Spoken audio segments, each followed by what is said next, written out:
6 minutes into 1 p.m. in Central African time. Welcome to the Upside. A pleasure to have you join us this afternoon. Thank you for being here. Listen, I'm so glad I did yoga. I was like this morning. And now I'm like this. Ding! So I'm very happy. I'm still not sold on yoga. So now you're going to have to try again. On my what? On yoga. You're going to have to try again. No. Don't worry, Wayne. I'm going to sort out. I have a plan for you. Don't you worry. Welcome to the show. This is the Wednesday edition of the show. Of course, we acknowledge Heritage Day in South Africa on the 24th of September annually. And that will explain why Tebogo Lekhuleni, who's my co-pilot this afternoon, looks so gorgeous. Thank you very much. Traditional. Thank you very much. It is an actual holiday, right, in South Africa today? It is officially a public holiday, which means people are sitting leisurely at home. Which makes sense, because I was like, why are so many cars in my estate today? What's happening? Exactly. Last night, during the rapture, people did not leave, right? There was a whole party last night. A whole party at the estate. Really? People were braaiing, making noise. I was actually just stop it. And that was the first time. Like our place, there's never ever noise complaints. Yesterday, though. No, people took that the rapture thing a bit too seriously. That is so And the funny. party continued, because today, before I left, there were cars queued up. People all dressed up in their traditional attire. It's beautiful. And I love the fact that they were celebrating. I guess they were celebrating the rapture and also celebrating Heritage Day today. So it's been a brilliant day so far. The rapture that did not rapture. I am just so like, and I was thinking about it this morning while I was chopping my salad. I was like, what? I'm still here. What does that mean? No, because isn't that the explanation that it was something catastrophic was supposed to happen? Roofs off the houses. No, not catastrophic. And people getting collected one by one to go somewhere. Gonna get collected, yes. But the reason they were saying stay outside so that you don't get hindered by the roof when you get, when you ascend, right? So they were like, because the roofs are a problem. Right, be outside so that it's smooth. So that it's smooth. That's the roof situation. Anyway, let's get into conversation about what's coming up this afternoon. Yes. We are talking about two different cultures in our first conversation: Africa and China coming together. We'll be getting into conversation with the founder of the AfriChine Experience 2025. We'll find out a bit more about that, celebrating music, fashion, food, etc. And then later on, we get into conversation with Monde Msutwana. Yes. Grammy award-winning composer. Oh, your kind of people. Listen, I love it, hey? I love it here. And a teacher as well. This is home. Yes, a teacher at the Redford House Hill. Absolutely. A music teacher. So can you imagine someone like that being your music teacher? Yeah, it's going to be so beautiful to get into the mind of a composer, because their minds are really interesting places to live in. We're going to really part profile, his work in the business, and also just congratulate him on the Grammy Award, which is wonderful. Also coming to as part of our programming this afternoon, the Body Transformer.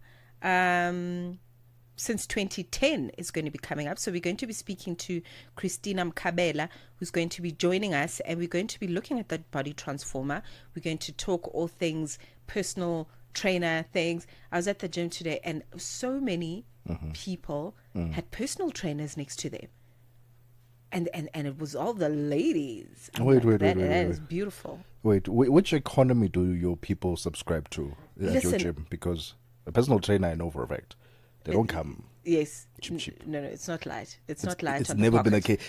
That was a luxury to be able to have a personal trainer. And you said every single person in your gym today had a... Not every single, but a lot of the people. A lot of the people That's on the crazy. gym floor where there's like weights and that sort of thing. Yeah. They had a personal trainer next to them, and it was all the ladies. I was like, yes, go girls. Let's get that body right. It was so inspiring to see, really inspiring to see. So with that said, we're going to be having a conversation about all things personal training with our special guest, who's also not only a personal trainer, but a certified Pilates instructor.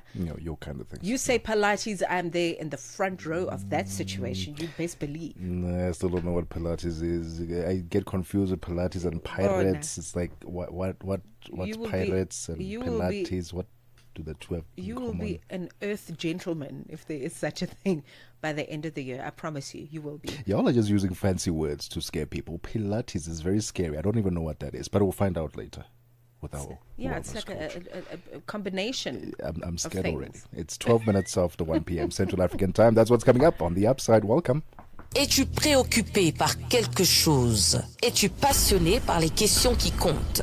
As-tu une voix qui mérite d'être entendue? Eh bien, nous avons la plateforme parfaite pour toi. Téléphone-nous ou fais-nous un WhatsApp au +27 66 408 87 42 et nous te rappellerons. Sois dans la conversation. Salut Channel Africa, ici Beno le diamant rouge et Binal Sport depuis le Cameroun, le pays des lions. Voilà. Sois dans la conversation. Il ne s'agit pas seulement de parler, mais c'est ta chance d'exprimer ton point de vue, de partager tes opinions et de t'engager avec une communauté qui valorise ton avis.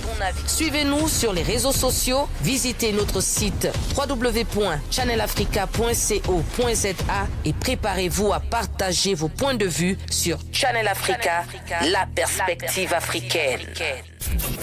Darubini ya Afrika na I am Henry Shakif. Hifadhi kubwa ya dhahabu, madini adimu na madini ya msingi yameweza kugunduliwa katika wilaya ya Luamo na eneo pana la Karamoja. Hii taarifa ikoje? Ni kweli ni kwamba uchunguzi ulifanywa kwa muda wa miaka 5 na ugunduzi ni kwamba umeweza kupelekea nchi kupata ufanisi mkubwa hasa katika utajiri wa madini hapa nchini Uganda. Tumekuwa tuna madini katika bara la Afrika, lakini yamekuwa madini haya hayatunufaishi au kutusaidia kwa namna moja ama nyingine, na tumeendelea kuwa maskini. Unadhani nini kifanyike? Kubwa katika yote ni kwamba serikali inatakiwa kutoa mkakati mzuri utakaoweza kuwanufaisha kwanza raia wake. Darubini ya Afrika kila Jumatatu hadi Ijumaa kuanzia saa 11 kamili hadi saa 12 kamili jioni majira ya Afrika ya Kati. This Heritage Month, we honor the beauty of our differences and the strength of our cultures. Listen to Channel Africa on Satellite Channel PAS 10. MP, Wonansi Piazza, Ubani Benga Chinja Mabubesi.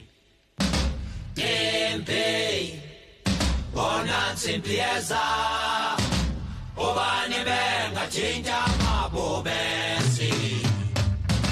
MP, Wonansi Piazza, Ubani Benga Chinja Mabubesi.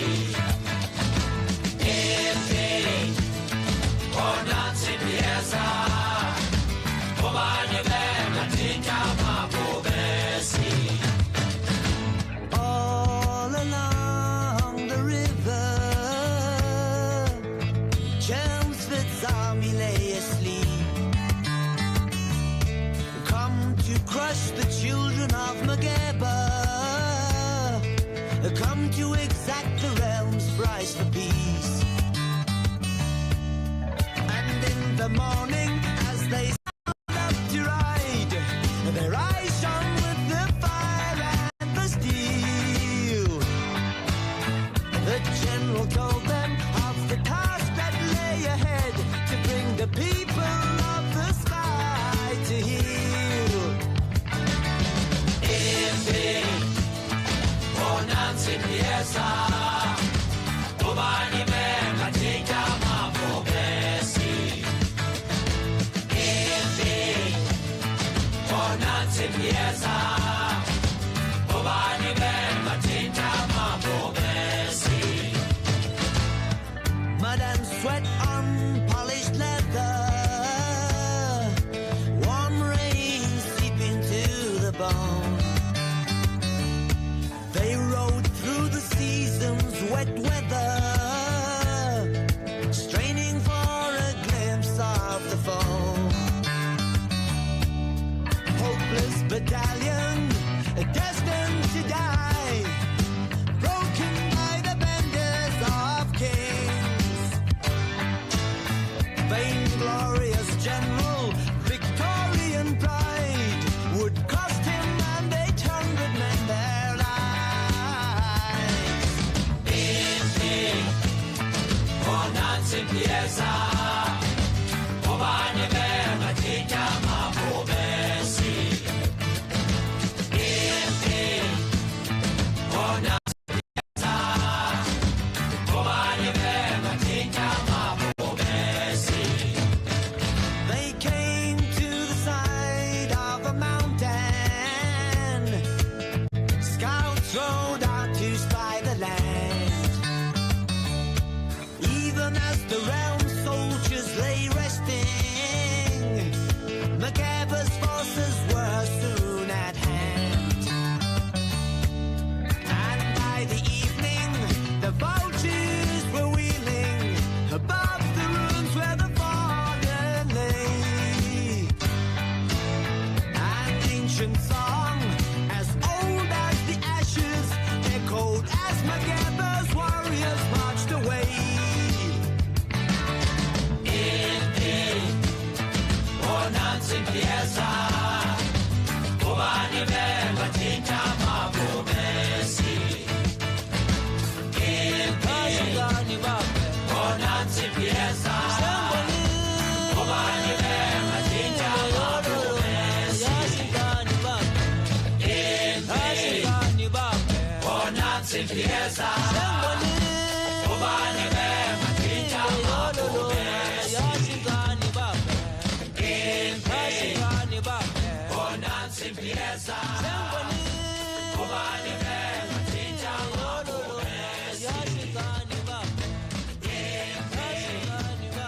Bonanza impieza, obani bema tinta mabobesi. This one, definitely one of my personal heroes. His name is Johnny Clegg, the late great South African musician, cultural doyen, and an anthropologist. And the world is just, in fact, this entire continent is really just poorer without the work of people like Johnny Clegg. I think also just in the times that we live in, when we need so much knowledge, when we need to lean into more of our indigenous ways of being, when we don't have people like Johnny Clegg, when we don't have artists like Jeffrey Oriema from Uganda, you know, when we don't have artists like Morikante, we're just poorer, you know, we really are poorer as a continent. But it is our responsibility to keep that flame burning. Absolutely. You know, to find the books, to find the knowledge, to find the music, and to keep the flame burning. Absolutely. So it can keep us all warm for as long as possible. Isn't that what we were celebrating? Wasn't it last week when we were celebrating the Obama film something? Yes. Because they were... Yes. Because who did they want to profile again? That documentary was going to feature... Kwame Nkrumah. Yes. Nkrumah. And we were saying we need more of that. We need more documentaries, more stories of the legends from the soil, so that the kids don't just grow up learning about the Western cultures, the Greeks of the world, the Romans of the world, but the African leaders and rulers and royals from the very soil that they are walking on right now. We need more of that. It is 20 minutes after 1 p.m. Central African time. Let's take a quick breather. When we get back, we bring two countries together, two cultures, Africa and China. Don't go anywhere. Ukatili wa kijinsia unaharibu maisha na kutenga jamii. Hutokea nyumbani, shuleni, kazini na mara nyingi kwa ukimya. Lakini hauwezi kuendelea. Ukiona, ongea. Ikiwa unaumia, funguka, kwa sababu kutofanya lolote sio chaguo. Sikiliza vituo vyote 19 vya redio kuanzia Jumatano ya tarehe 23 Julai kwenye mijadala, ushauri, tamthilia, maonyesho ya elimu na mahojiano na wataalamu, manusura, watunga sheria na nchi nzima iliyoathirika na ukatili wa kijinsia kwenye vituo vyako pendwa vya redio. Piga simu 0800 428 428 ili kuripoti unyanyasaji au kupata msaada. GBV ikomeshwe na wewe. Ujumbe huu umeletwa kwenu na shirika la SABC.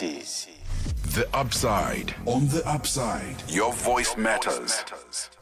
21 minutes after 1 p.m. Central African Time. This is The Upside, your gateway to the good life on Channel Africa, the African perspective, with Tebogo Lekhuleni and Mmatsheko Mosito. Happy Wednesday, happy Heritage Day in South Africa. Catch us live on our social media platforms at Channel Africa on Facebook and YouTube, so you can check out our lovely outfits for the day. Mmatsheko also has an outfit. Don't watch this. You look amazing. They need to see you on camera. Okay, I have a bangle. You say that there's something there. And if you'd like to revisit some of our conversations that we have on the show, and indeed other shows as well, go to www.channelafrica.co.za. And as always, don't forget to download that SABC Plus app so you can take us with you wherever you go on your Android or your iOS device. All right. Look, unfortunately, we were not able to get our guest for the Africa-China Experience 2025. Would have been a great conversation just to find out what the inspiration was and what they're hoping to achieve through this experience. Hopefully, we'll be able to get them on the line during this hour, and we cross our fingers. But for now, let's listen to some music and celebrate African music. No matter where you are, Channel Africa is always with you.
Angitshele sindisiwe wami wena ngoba ngihlala nawe endlini bami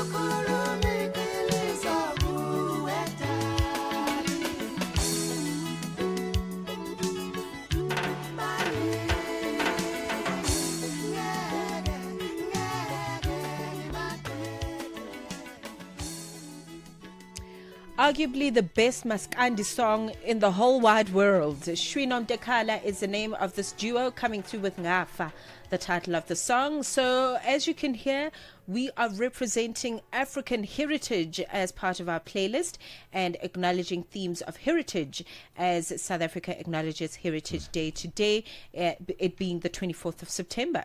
Beautiful things are happening. People are dressed up, eating delicious food, speaking their native languages, and engaging in progressive dialogue, which is what we want to see, not just on Heritage Day, but really as often as humanly possible. Let's talk about how two continents meet with the Afri-China experience for 2025. Tebogo Lekhuleni is the founder of this particular entity, and she joins us on the line to talk to us about this unique celebration, as we understand it, of Africa and China and the cultures coming together to meet through music, fashion, food, and art. Tebogo, welcome to the show. Thank you for the time. Thank you so much for having me. Thank you. What motivated you to create Afri-China experience? Well, I live between both nations. I actually have been living in Hong Kong for 10 years, born and raised in Pretoria, South Africa. So when people would always ask me, what is it like, especially when I had just arrived in Hong Kong, what is it like living there? Do you get to still be yourself, celebrate your culture? And so we created this event 3 years ago to kind of show the integration and how possible it is to be proudly South African and still integrate into a new culture. And so it's just this world of just an integrated experience. Everything is equalized. You'll have some Chinese cuisine and some African cuisine, African performances and then Chinese performances. It's just this beautiful melting pot. Well, Tebogo, we'll continue the conversation and find out more about the Afri-China Experience 2025, where people can get the tickets, the dates, so on and so forth. But first, let's get the sports news, the latest in sports with Fikile Lingwadi, and we'll continue with the founder of the Afri-China Experience 2025, Tebogo Lekhuleni. Don't go anywhere. More of this conversation coming up next. Sports on Channel Africa. The African Perspective.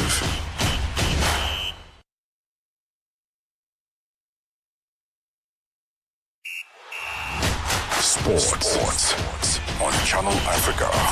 The African Perspective. In a sports update this hour, we begin with football news happening this coming October, where Zimbabwe will be playing in South Africa. But let's start off with what South Africa has done in New Zealand. New Zealand netball team has retained the tiny Jamieson Trophy with a second successive victory over South Africa. The Silver Ferns beat the Proteas 70-58 in the second test in Napier early this morning. Although the New Zealanders still managed to disrupt the South African attack with crucial intercepts and turnovers, Proteas were far more competitive. It was a 14-goal improvement on the 77-51 defeat in the first test in Auckland on Sunday. Goal shooter Elmer van der Berg was one of the Proteas star players with a success rate of 91%. The third and the final test is on Sunday in Invercargill. Now let's go to rugby news. It is the Springboks coach, Rassie Erasmus, who has opted for continuity in selecting his side that will take on Argentina in a rugby championship match in Durban on Saturday. Erasmus made minimal injury and forced changes to his match day 23 that secured a record 43-10 win over New Zealand in Wellington earlier this month. Veteran lock Eben Erzebeth will replace Lodi Yaga, while Damien Willemse will move to fullback in place of Aphelele Fasi. This means that Damien Dialende will return at inside centre alongside Kenan Moody as replacement hooker and scrum half Monet van der Berg, taking over from the injured Grant Williams. Erasmus believes he has picked the best side to defeat a dangerous Los Pumas outfit. The mix of this team, obviously, would have loved to have Luet still in the mix, and was a big ask, should we pick Sous or not, and Franco in this game or not. But yeah, we think the youth that they have and the willingness to play from deep and the way they are aerially, it's very similar to how we played at one stage, But yeah, they've got also this cutting-edge speed, where there's a lot of sevens players. So I think this team is very much picked to try and beat Argentina. The Boks and Erasmus know very well that the Argentinians pose a huge challenge. There are many similarities between his side and the Tories, even in their coaching structure, and they are both hungry for victory. Contepalmi and Filippo, I mean, he's my age, we're the same era. Loba is a great coach, I think he does the lineouts. They've got a high ball coach, I think Kingsley is his name, he's the Irish guy, and then they've got a New Zealander in there. Lynn, I think is his surname. So they've got a lot of experience and different cultures, and their team play all over the world. And we've got them organized, energetic, young guys, fearless, and they will probably come and try and score 3 tries against us to try and be in the mix for the rugby championship. Now on to basketball news. The 30 basketball coaches in Liberia have earned certification after completing a 2-week technical course conducted by the International Basketball Federation, FIBA, and Olympic Solidarity in collaboration with the Liberia Basketball Association, LBA. The training, held in Monrovia, was led by Roland Owino, a veteran FIBA Africa instructor from Kenya. LBA President Abraham Samugai confirmed that participants will receive their FIBA licenses following the submission of Owino's final report. He says, beginning of next season, only certified coaches and referees will be permitted to work in Liberia's top leagues. And football news, it's the African champions Pyramids FC of Egypt claimed their first trophy in a FIFA competition with a statement 3-1 victory over Saudi Arabia's Al Ahly at a packed King Abdullah Sports City in Jeddah on Tuesday night. On a night that showcased African club football at its slick, powerful best, Fistin Mayela's treble delivered the FIFA African Asian Pacific Cup and kept the Egyptian champions on course in the FIFA Intercontinental Cup 2025 pathway. The Cairo club, winners of last season's Total Energies CAF Champions League, reached this stage by dispatching Auckland City 3-0 in Cairo on the 14th of September. Al Ahly, taking part in the FIFA club event for the first time after winning the 2024-2025 AFC Champions League title, supplied formidable opposition and a full house, but Pyramids controlled the key moments. For any sports stories you'd like to share with us, please send an email to newsroom@channelafrica.co.za or call us on +2711 714 4459. This is Channel Africa Sport with me, Fikile Lungwati. Sports on Channel Africa. The African Perspective. Hi there. Do you want to elevate your business and give it a voice in South Africa and Africa as a whole? Well, in that case, let Channel Africa make this a possibility. Channel Africa is willing to advertise your business for as little as 30,000 rands or $1,719.18. To get access to these great rates, send all requests to mukwena@SABC. That's MOKOENATA@SABC. Channel Africa, the African Perspective. Business news on Channel Africa. The African Perspective. Thanks, Tebogo, and good afternoon. India's Export-Import Bank is increasing credit support to exporters and helping them diversify into newer markets, particularly Africa, following punitive U.S. tariffs on imports from the South Asian nation. The Deputy Managing Director at Exim Bank of India, Tarun Sharma, says that the bank, which provides export financing and backs loans granted by commercial lenders to buyers of Indian goods, has eased the risk limits on at least a fourth of its overseas banking partners. Sharma says Exim Bank is also offering more shorter tenure credit and credit against the future receivables to address exporters' immediate working capital needs. Angola's Ministry of Mineral Resources, Petroleum and Gas says the state diamond company, Endiama, has bid for a minority stake in Anglo-American's diamond unit De Beers. De Beers is one of the world's leading diamond companies with operations spanning across Botswana, Namibia, Angola, South Africa and Canada. According to a Reuters report in June, the diamond company, which has been put up for sale by Anglo amid falling diamond prices, had attracted interest from at least 6 consortia. South Africa's credit regulator says it is working closely with the South African Police Service to crack down on unregistered micro-lenders across the country. NCR has raised a concern over the surge in illegal lenders, also known as mashonisas in SA, often offering quick loans without checking if the borrower can afford to repay and charging high interest rates. According to the law, any money lender must be duly registered with the NCR, which is a prerequisite to monitor compliance in terms of the National Credit Act. Lenders must be certified by the NCR, and this certificate must be clearly visible in their business premises. Senior legal advisor at the NCR is Ntabiseng Sifudi. The various raids that we do in our provinces, we work closely with our stakeholder currently, which is the South African Police Service, together with the members of the community. So as the NCR, yes, we do our monitoring in each and every provinces, but we also rely on the consumers as well to lodge their complaints and to bring such unscrupulous lenders to our attention in order for us to go and do investigations and have an impact. Meanwhile, the credit regulator has suggested that there is a need to amend the National Credit Act as illegal money lenders are thriving. Sifudi says it is for that reason they're suggesting credit reform.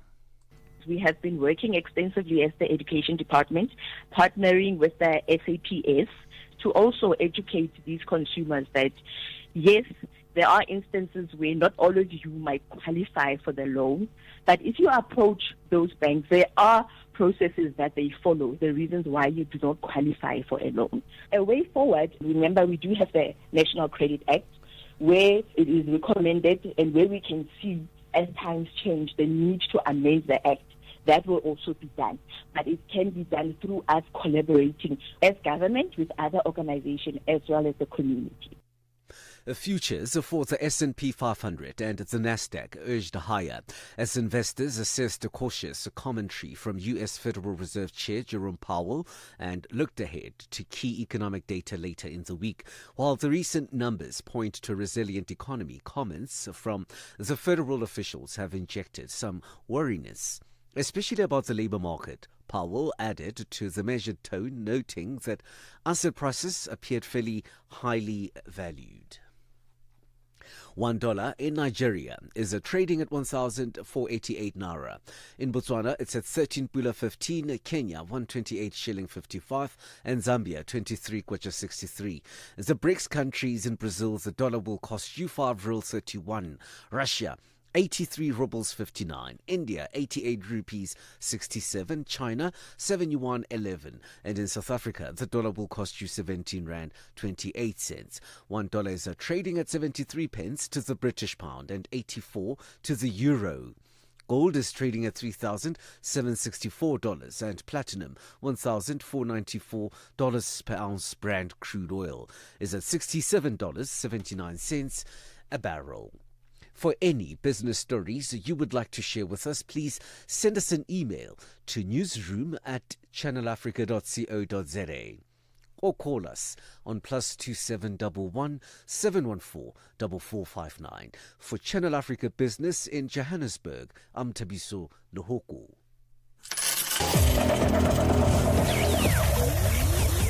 Business News on Channel Africa. The African Perspective. Africa, meet Abedi. Yeah, that's me. Abedi is a music lover through and through. I really love African music. He's got a taste for all kinds of tunes and spends his days listening to Channel Africa. Guess what? He didn't know. Okay. Channel Africa wants to help Abedi and all music lovers everywhere to discover even more incredible music. That is why Channel Africa is calling on all African musicians to submit their music. Musicians, remember to give us all your relevant information. Make your submissions at music@channelafrica.co.za. Submissions are your chance to be heard on radio. But sadly, they do not guarantee that you'll be playlisted. All submissions will be carefully reviewed to see if they meet our station's requirement. Channel Africa, the African perspective. The action heats up this Saturday, the 27th of September, with Orlando Pirates taking on Loili in the CAF Champions League Round 2 prelims live from Orlando Stadium. Don't blink, don't miss a moment. Kickoff at 3 p.m. Central African Time, only on SABC 1 and SABC Plus. The battle begins now. The Upside. On the Upside, your voice matters. All right. There it is. It's 42 minutes after 1 p.m. Central African Time. We continue our conversation with the founder of AfriChine Experience 2025, Tebogo Mhlongo. Tebogo, thank you so much for your time again. Let's talk about these two cultures, these two different countries, China, Africa. If we were to put distinctive differences between the two, what would they be based on your experiences having been in China and in Hong Kong and also having lived in Africa, of course? Well, thank you for having me once more. But I actually find the cultures to be so similar. It's just a difference in expression. For example, if we are talking about the concept of family, the Chinese uphold similar values to Africans, actually. We all respect our elders, we are community driven. All of that is still intact in Hong Kong as it is in South Africa. But I would say that the difference would be perhaps we are more vibrant in our approach to things, whereas the Chinese have a more conservative way of being. Interesting. Yes. That's the main fact. Right. Okay, so let's talk about this under the umbrella of AfriChine as an experience, because it brings together food, fashion, music, arts, culture, all of that under one roof. So let's talk about this from a shared value and creativity perspective. Can you tell us more as to how you're going to create or curate the experience, rather, so that the two continents can meet fruitfully?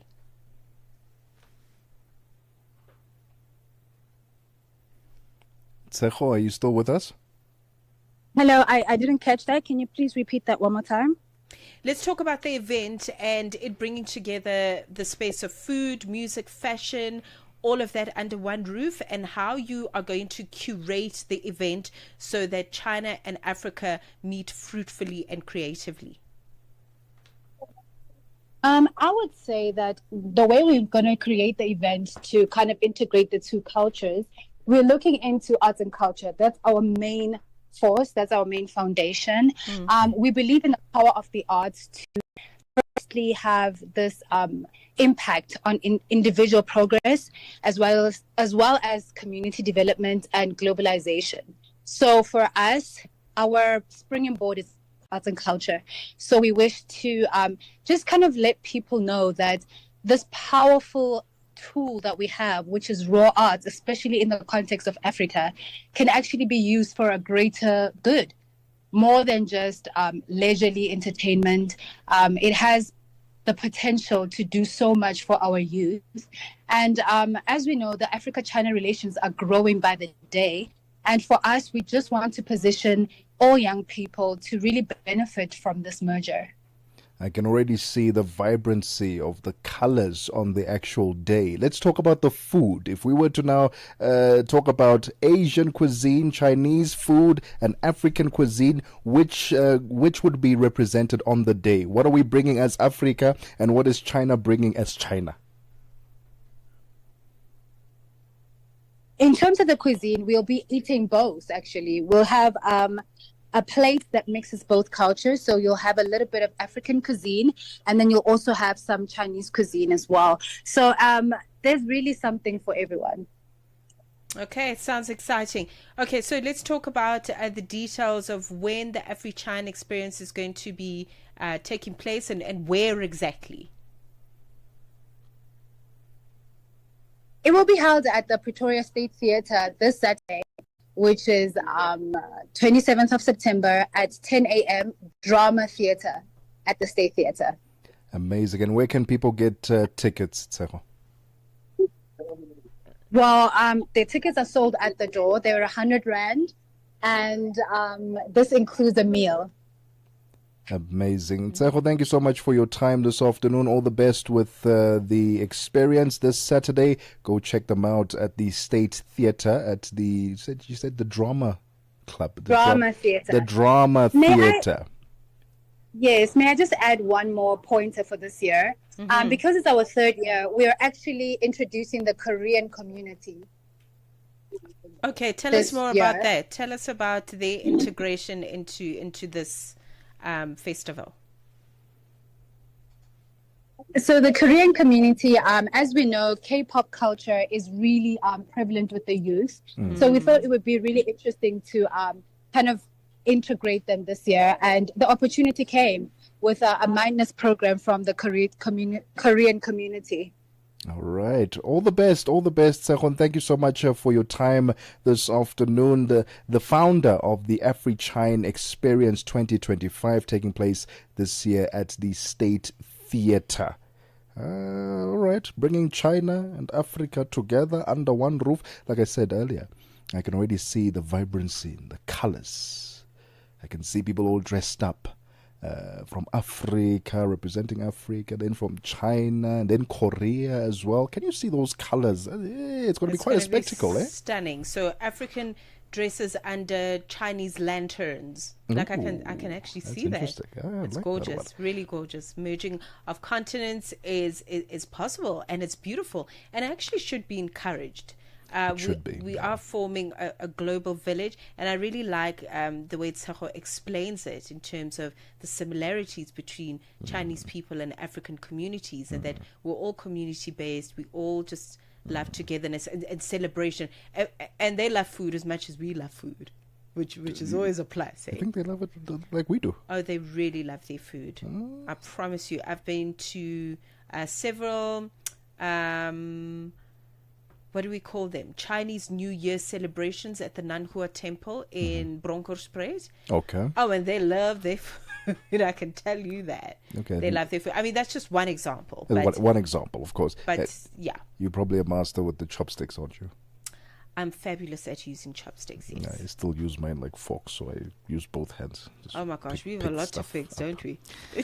Listen, that's why you need to go to the State Theatre for the AfriChine Experience. It's 10 minutes before 2 p.m. Central African time. Don't go anywhere. On the other side of this, we've got Vento Clock. Africa. It's time to plug into the heartbeat of the continent. Tune in to Channel Africa, your go-to radio station that broadcasts in 5 different languages. L'Afrique du Sud célèbre la journée nationale du Kabla hujaitwa kwa jina la Double K, or more of our forests have been destroyed. Partido Africano da Independência da Guiné. Channel Africa represents every corner of this amazing land. From Lagos to Cape Town, Nairobi to Dakar, we've got you covered with the freshest news, music, and cultures. So, turn up the volume, feel the rhythm.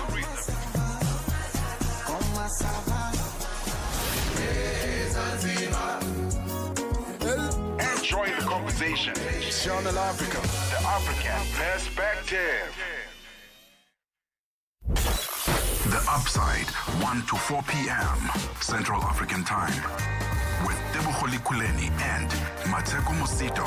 Only on Channel Africa, the African perspective. All right, it's now 9 minutes before 2 p.m. Central African Time. We've roped in our producer this time around for Vent O'Clock. Oh my gosh. She is here, and what do you want to vent about? She is a baddie. And listen, Vent O'Clock is all about getting it off your chest so you can live a lighter life. Okay. Get it off your chest. What is it that you want to get off your chest? And because Unsako has been with us for the past week and a couple of days now. Yeah. Yes, and also, I mean, obviously her face looks familiar. She is the host of Oasis. The Oasis, yeah. The Oasis, on the and the Sunday program. Yes, the Oasis. It's the same name. Same name. Oasis, Saturdays and Sundays, exclusive to Channel Africa. Yes. And she has been executive producer. Executive, I love it. For the past couple of days. Yeah. So yes, perhaps we should give you the reins first. What do you want to Absolutely. What do you want to vent Get about? it off your chest. I'm actually a very happy chappy. There's so much to vent about. But actually there is something. It was so interesting. Today I was at a race, but I'll talk about it a little bit later on. Mm-hmm. And I was surrounded by people in their 30s and stuff. So I'm in my 20s, enjoying my 20s, by the way. I'm having a ball. Mm-hmm. But one thing we were speaking about is the drastic transition of, the society that used to exist versus now, right? And now we are young women and men who are not really fixated on, kind of getting married and building all these families. We're kind of just like architecturing our lives in the most beautiful way. And I really wish, and hear me out, I wish our parents had that chance. I think that's what I want to vent about today. I wish our parents could get a second chance at being the architects and the artists of their lives. I wish that they could have an opportunity to rewrite their stories a little bit. When I think about my moms and their friends and my dad and his friends, becoming dads at my age and moms at my age is crazy business. Like, I literally work to clear carts and buy wigs, guys. Like, I love it for you. Like, it's so, I wish that yes, the older generation, specifically the 70s, had an opportunity to rewrite their lives with the freedom that we have. To actually curate the life that you desire. Yeah. Not because there's an expectation for you to get married and have children and follow a certain career path. Yeah. That is very nice observation. Yeah. Because I thought about it. Like, today I decided that I was going to join a running club of young people, young professionals, and, we just have an interest in running. And as I was running, you get a lot of time to think and really process your thoughts. Yes. And I just sat there and I was like, wow, I'm really orchestrating my life right now. Everything that I'm doing is intentional. I have the jobs that I have. I get booked the way that I want to. I work with the brands of my dreams. I own the business of my dreams. If I want to tonight take myself for a dinner and have the pasta of my dreams, I can. And when I think about our parents, at 26, they were rushed into marriage, rushed into having kids. And I'm like, how with this mindset did you raise a family? It's like, I wish you had the chance to establish the life of your dreams. I wish you had the opportunity to establish the life that you actually wanted outside of it being marriage centered 100%. or kid centered. Yeah. I agree with you. I love it. It was a different time. It was a different time altogether. And the expectations were centered around the environment and what is happening, and they didn't have as many opportunities as we have now. Yeah. Because we can also say, at the ages that we are on right now, there are 10-year-olds starting businesses. We didn't have those opportunities and access that they had when we were 10. So there's a generation before that crawled, and then one that walked, and to get us to be where we are right now, where we can run. And it's not to say that the parents don't have a chance to still live out their dreams. Yeah, I still believe, Yes. as long as you have breath in you, you can still fulfill those dreams. Maybe their dream was to build houses for the less privileged, low cost it was housing. cheaper. They can, I wish I bought a house in it was 2008. it was very Too busy cheaper being in back grade then, 5. right? But they've got the opportunity now, and I think because of our generation, if we can give them that access and allow them to express themselves, then it would have been worth it. We can't entirely just say, yes, we wish they had a better start like we did growing up, but that wasn't the case. But what can change now is the projection forward, and that is us giving them the opportunities and allowing them to be kids. Let's support their dreams now where we can. Let's support them. Let them feel the freedom while they're still alive. I think we can grant them that opportunity. Absolutely, and they wise. And I actually like that point as well that you bring in, Tebogo, because also we wouldn't exist if they decided not to have children. At 25, I don't want to be paid like all these so the thing is, I agree with you from that perspective of every generation serves its purpose. Theirs was to have us so that we can live these lives that we get to live, and we have those of us that have decided to have children. they are going to also carry on and do what they need to do for the people of their generation. So yeah, every generation serves its purpose. What is your vent? I think I'm just going to facilitate the vents today. What's yours? My vent? Yes. Rwanda, listen, it's still in concept phase. Okay. Rwanda wants to launch a self-flying taxi.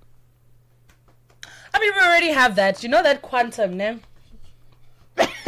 Oh, stop it. You know that Stop it. You know that CIA. It's faster than a Ferrari. Okay, I don't love it as well. I approve of it. I love that you brought that in. It already exists in South Africa, guys. I just pull up. We have this thing called a CIA. If and you want something that flies, oh yes, it's been artificial intelligencing for a while. Let me tell you something. That honestly, thing will fly. I just don't know how that's going to play out. A self-driving taxi. I don't know. Like, so when you decide, that sounds good. No, but if you decide, let's stop there by that tree. What's it going to do after robot? You can't after robot when you're in the sky like that, self-flying. Well, it's clearly a smart bus. Well, clearly, you know, it's still in concept. It's still in concept phase. But I'm like, I don't know if those things would fly in South Africa, not in South Africa, in Africa right now. It already does. I don't know if we are ready.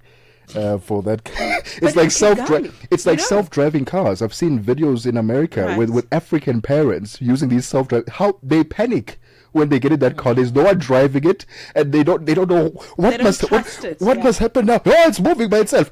Yes, that's the whole point. I don't know if we're ready for a self-flying taxi, but I think it's a brilliant idea, and I can't wait to see it launch and see if we can actually be responsible and take that on. That's my vent to say. Let's not rush. That novelty is exciting, but also I think I have such a big belief in Rwanda, and I think looking at the example of the city of Kigali and what it looks like, it's plastic free, it's perfect, you know, the opportunities for women. I'm sure they've created perfection for a self-driving taxi as well in there somewhere, you know, but it is like I think that's very important to note that it is still in concept phase. Still in concept phase. So yes. We're going to be watching that one very closely here. Keeping our eyes locked. Would you get into it? Would you get into a self-driving anything? It's a no from you. I cannot do that.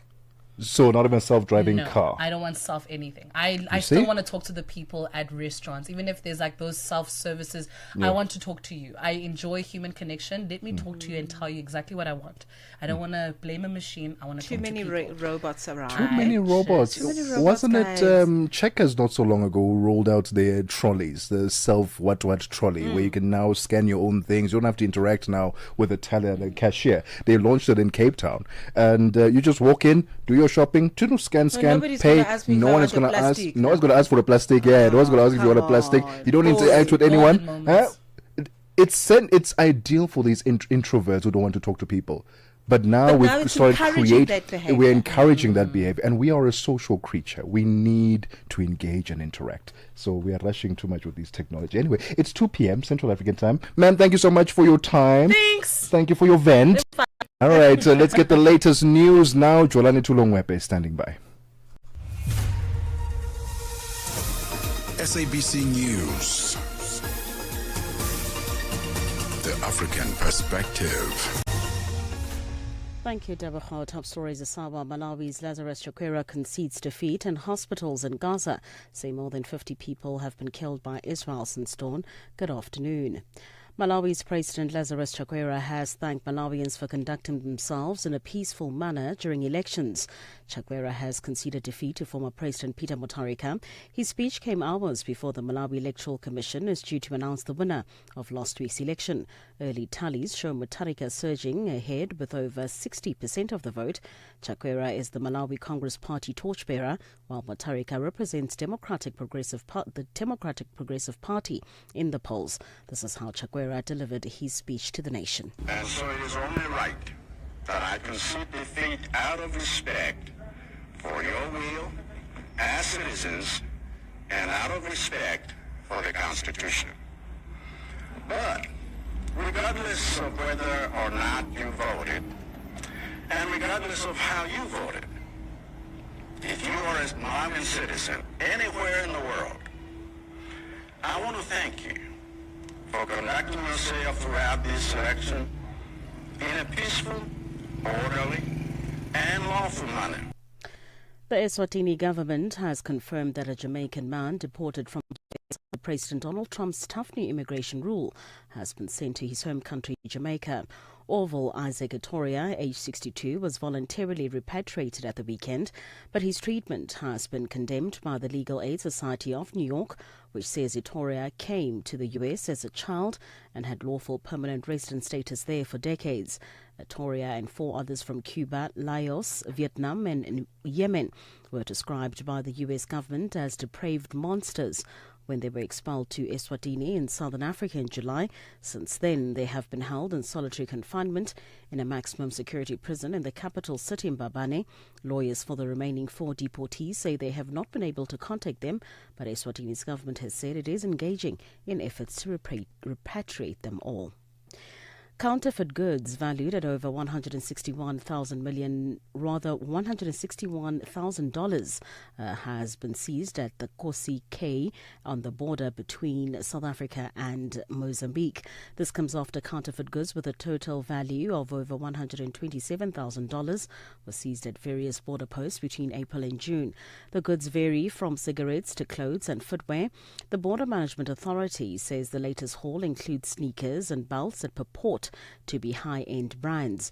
BMA spokesperson Amim Mukhodzi says the counterfeit goods were discovered when a truck was pulled over for an inspection. The arrest took place when BMA law enforcement officers stopped a truck entering South Africa for inspection. The driver and his assistant, both Mozambicans, attempted to mislead officers by claiming that the truck was transporting cooking pots and towels. However, upon a thorough inspection, the officers uncovered hidden counterfeit goods. The South African Society of Obstetricians and Gynecologists, the Society of Obstetric Medicine South Africa, and the South African Society for Ultrasound and Obstetrics and Gynecology says there is no reliable evidence linking paracetamol use in pregnancy to the autism spectrum disorder. This follows US President Donald Trump's suggestion of such a link, sparking alarm among expectant mothers and healthcare providers. In line with several international bodies, the societies confirm that paracetamol taken at recommended therapeutic doses during pregnancy remains safe and does not cause autism in children. Chair of the Society of Obstetric Medicine in South Africa, Dr. Gerard Zamparini, elaborates. What we do know is that untreated fever and pain in pregnancy carry real risks, including miscarriage, congenital anomalies, and poor outcomes for both mother and baby. Paracetamol remains the safest and most effective option. Pregnant women should feel reassured. Paracetamol, when used appropriately, is safe. If you are concerned, however, please speak to your GP or obstetrician or antenatal clinic. Hospitals in Gaza say more than 50 people have been killed by Israeli fire since dawn. Women and children are reportedly among the dead. The BBC's Yolandi Nell has the details. The biggest strike seeming to affect a marketplace where displaced people were sheltering in a warehouse and in tents there. Here in the occupied West Bank as well, we've been hearing reports in local media about a Palestinian man having been killed by Israeli fire during an army incursion of a village close to Jenin, and also another Palestinian man having been killed in a village near Ramallah last night after a confrontation with Israeli settlers. Recapping the top story this hour, Malawi's President Lazarus Chakwera has thanked Malawians for conducting themselves in a peaceful manner during elections. Chakwera has conceded defeat to former President Peter Mutharika. For any news stories you would like to share with us, please do send an email to newsroom@channelafrica.co.za or call us on +27 11 714 4459. For Channel Africa News, I'm Jolani Tulo-Mwepe. SABC News. The African Perspective.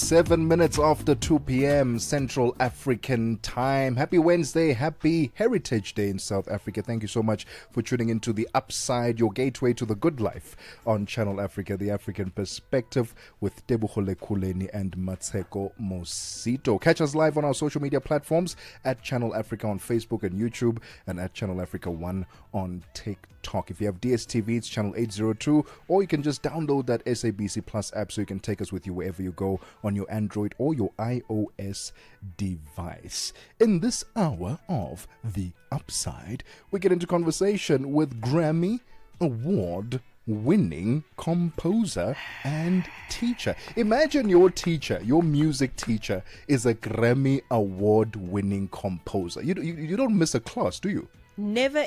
Listen, ever. That's a class we don't bank.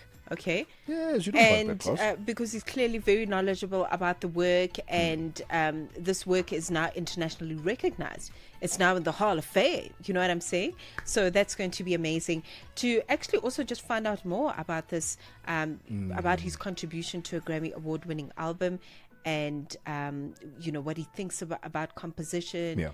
And all of that good stuff. So, in conversation with our world-class artist, Monde Msutwana, he's going to be joining us in this half hour as we talk music from an African perspective to the world. I love that.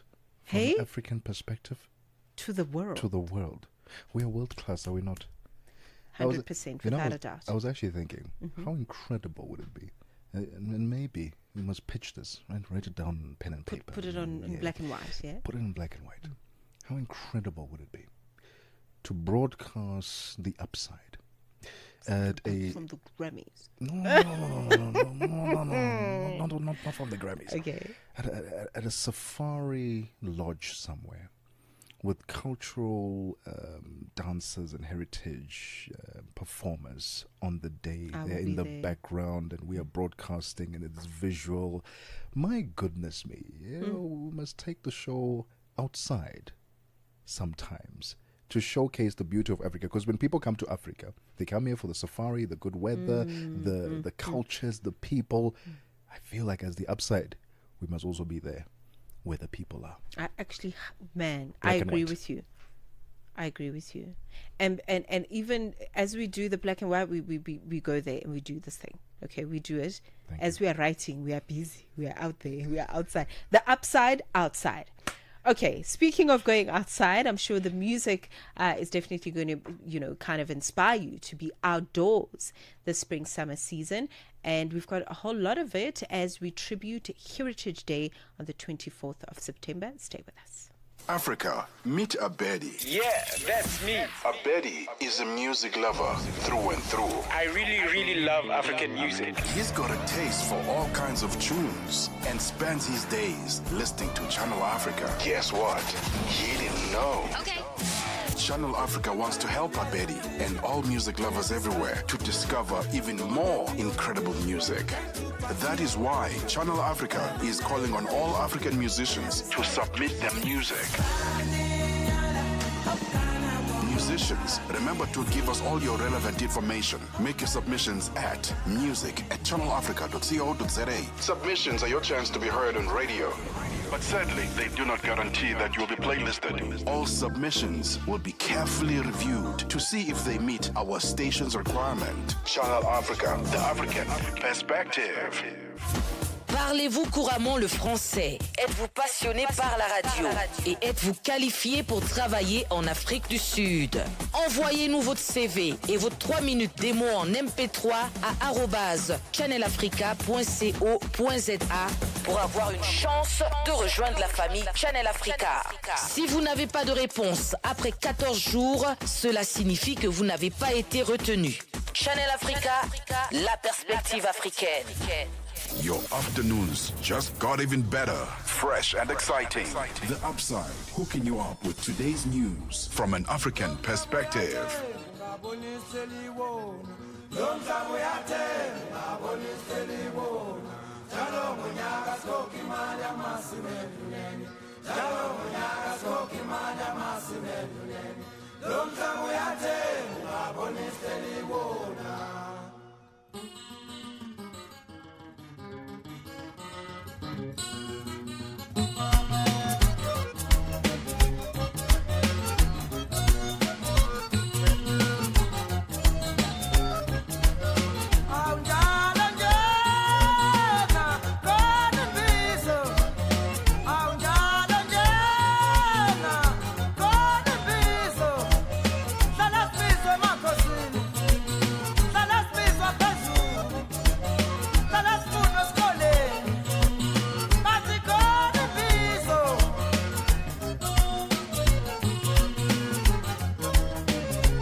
Woo!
Jose Kemis, Imbizo.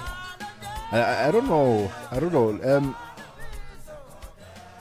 I think it's because Untando is behind the decks today.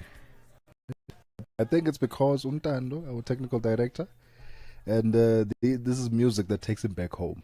Because throughout the whole day today, we've been celebrating Ngale KwaZulu. Yes, And perhaps that's got something to do with it. I love it though. But we really have to tribute our music compiler, who always just does such an impeccable job at putting together the playlist. But today he rolled up his sleeve twice. He went hard. So gorgeous. I mean, Love this it. is, and isn't that the beauty of the music? Is that it's evergreen, and then there's so much music we haven't heard in a long time. Like this particular classic from KZN in the South African region, and then you hear it again, and it sounds brand new Timeless. all over again. Timeless us. music. And someone who knows a thing or two about music, having won a whole Grammy for composition, our next guest has a remarkable story that bridges education and world-class artistry. Monde Msutwana, a music teacher at Redford House, The Hills, is also recognized as a contributing composer to a Grammy-winning album. Today, he joins us live to share his journey in both the global music scene and the classroom. Monde, thank you so much for your time. Welcome to The Upside. Congratulations on such a remarkable achievement, contributing to the Grammy-winning album, of course. Let's talk about your journey getting into being a composer. Do you come from a family of composers, of musicians? Where did it all begin for you? Good afternoon, Tebogo and Mmatsheko. I don't come from a family of musicians. If I remember correctly, I'm the one that is actually actively doing music. So my mom used to sing in church and my dad sings in church, but it's not a matter of them being musicians per se.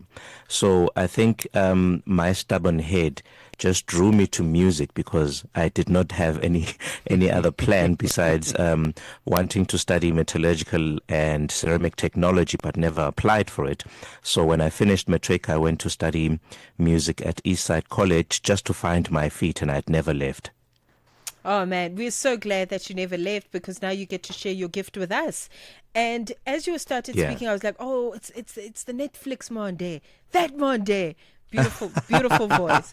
Beautiful voice. Anyone Yes, that that's me. watches Netflix will know it's Monday, the Netflix voice. Definitely. Okay, Monday, let's Yes. talk about this particular album. I really want us to delve into the album. Which album is it? And talk to us about the other musicians that contributed alongside you to compose the album. Right. So I get a call from James Bassingthwaighte, who's an old-time music director and friend of mine. I think that was on the cusp of COVID or right in the middle of it. I can't remember. And he had asked me to come and collaborate with him on some music that he was writing. And then I went through, collaborated, and I've forgotten about it. This year in May, I get a call from him saying, hey, dude, we got recognition for a Grammy for the album. And asking him, which album is that? It says Matt B featuring the Royal Philharmonic Orchestra. And I said to him, wow, I actually never expected it, because, sometimes as musicians, we collaborate on quite a lot of things, but never actually get anything out of it. And this actually came as the most beautiful surprise this year. So yeah, the other collaborators on that album is James Bassingthwaighte, as well as his choir called Amazwi 8. I love.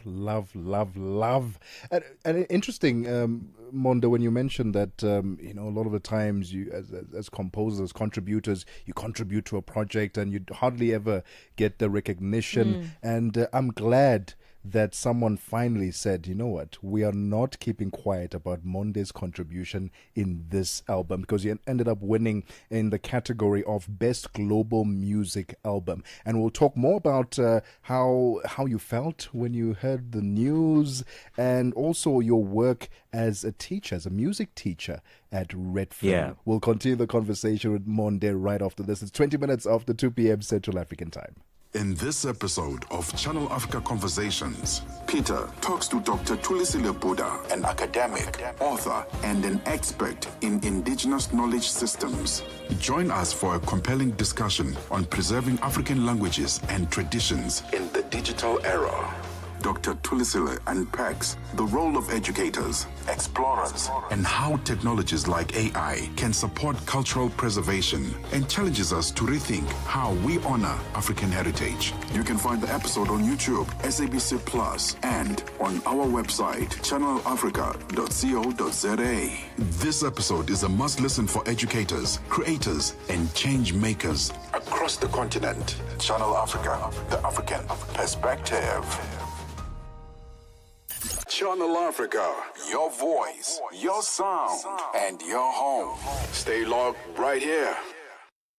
21 minutes after 2 p.m. Central African Time, we are hanging out with Grammy Award-winning composer Monde Msutwana. And this comes after winning Grammy-winning album Alkebulan II by U.S. artist Matt B, featuring the Royal Philharmonic Orchestra, which won in the category of Best Global Music Album. So, Monde, you find out that you win. What goes through your mind? What emotions are invoked during that time? I was actually thoroughly stunned, because I'd never won anything that big in my life, except for a SAFTA last year. But, I took it quite calmly, and I thought, okay, let me see what comes out of it. If it's a prank, well, not a problem. It was a fun prank. But then when I received the certificate of recognition, I was beside myself with excitement, with joy, and that feeling of validation that artists always want and get when they achieve great things, and that's what went through my mind. Oh, that's amazing. Monde, you've really just built such a laudable career for yourself. You're also a theatre practitioner. You've been doing this since the year 1999. You've worked on all kinds of productions, including the Fantasy of Light and Tree of Light and all of that. And I really have such deep respect for people that have worked on stage, because they understand that you've got to come into a space with energy, whether it's on stage or on a television set or in a recording studio. You've really got to bring it, or don't come at all. So on that note, let's talk about classical forms of music and the role that they have to play in the contemporary space that we're seeing now with the newer genres that are popping up, the amapianos and the likes. But the importance of orchestral music, classic music, the importance of choral music. You know, you mentioned the fact that your parents were choristers in the church choir, for example. How important are those forms of music in the times that we live in now, and in composition? Those classically originated genres and even disciplines, they create a huge form of technicality that you can take and use anywhere else in any other genre, and they create a certain level of discipline. But if you're looking at classical players, they have a certain decorum that they carry when they get onto stage, when they pick up their instruments. The choristers. And I used to grow up listening and watching Imizwilili, and you see how respectful they walk onto stage, you know, and that's the thing I try to teach my my learners, is that when you study the essence of music, the classically styled, or rather the music theory that comes from or influenced from Western art music, you get a sense of technicality that you can never forsake, and then you can take that and go anywhere in any genre and you can excel. So those genres and the classical orchestral music, the choristers in the choirs and in the churches, they will form the basis of your longevity in the music industry. How did the kids feel when they found out that their music teacher is a Grammy Award winning composer? My kids, every time I walk past them in the corridors, they always stop me with a handshake and say, "Mr. Monde, Grammy Award winning," and you know, hey! Hey, and then you get the whole school going. That's so beautiful. I love that, and the fact that you were also, I mean, some people may have forgotten this, but back in 2012, you were a finalist on SA Idols, weren't you? Yes, yeah. I came third, with Kayam Teto taking the first and Melissa taking second. Yeah. Tell us about, because we would have thought, okay, you now end up on the podium, you're in the third position, SA Idols. We would have thought music. Now you're going to start singing and albums after albums. You decided, no, I'm going to go be a composer. Actually, I did then release an album in 2015 called Introspection. It has 10 songs. And I kept working on stage, and I kept writing, and I worked very closely with Brendan Jury in composition. I think that's where I then honed my skills of being able to collaborate and compose for such big stages. And then I released another single in 2021 actually, called Uhambo.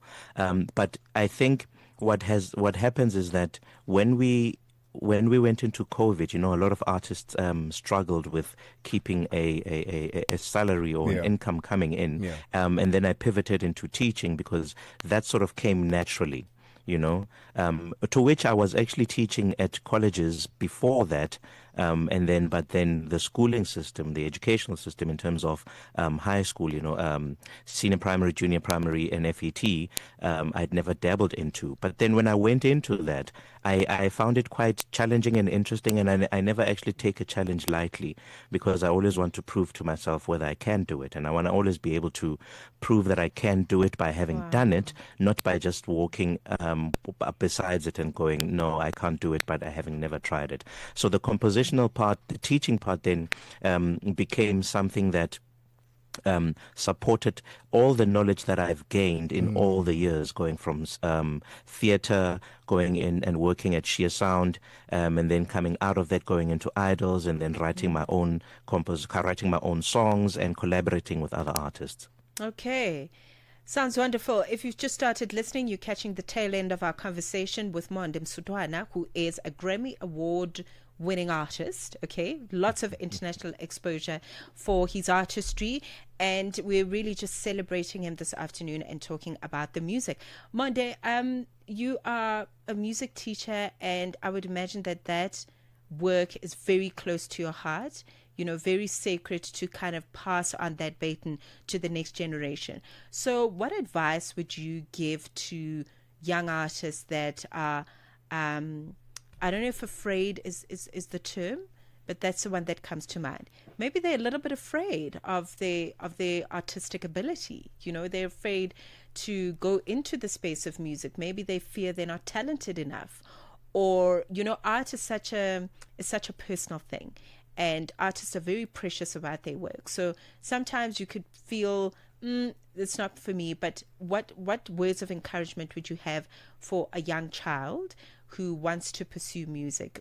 Put your music teacher hat on right now and talk to them. What would you tell them? What would you advise them at this time? Before I answer that, I'm recognized as a contributor on a Grammy Award-winning album. I'm not the actual Grammy Award winner. Got you.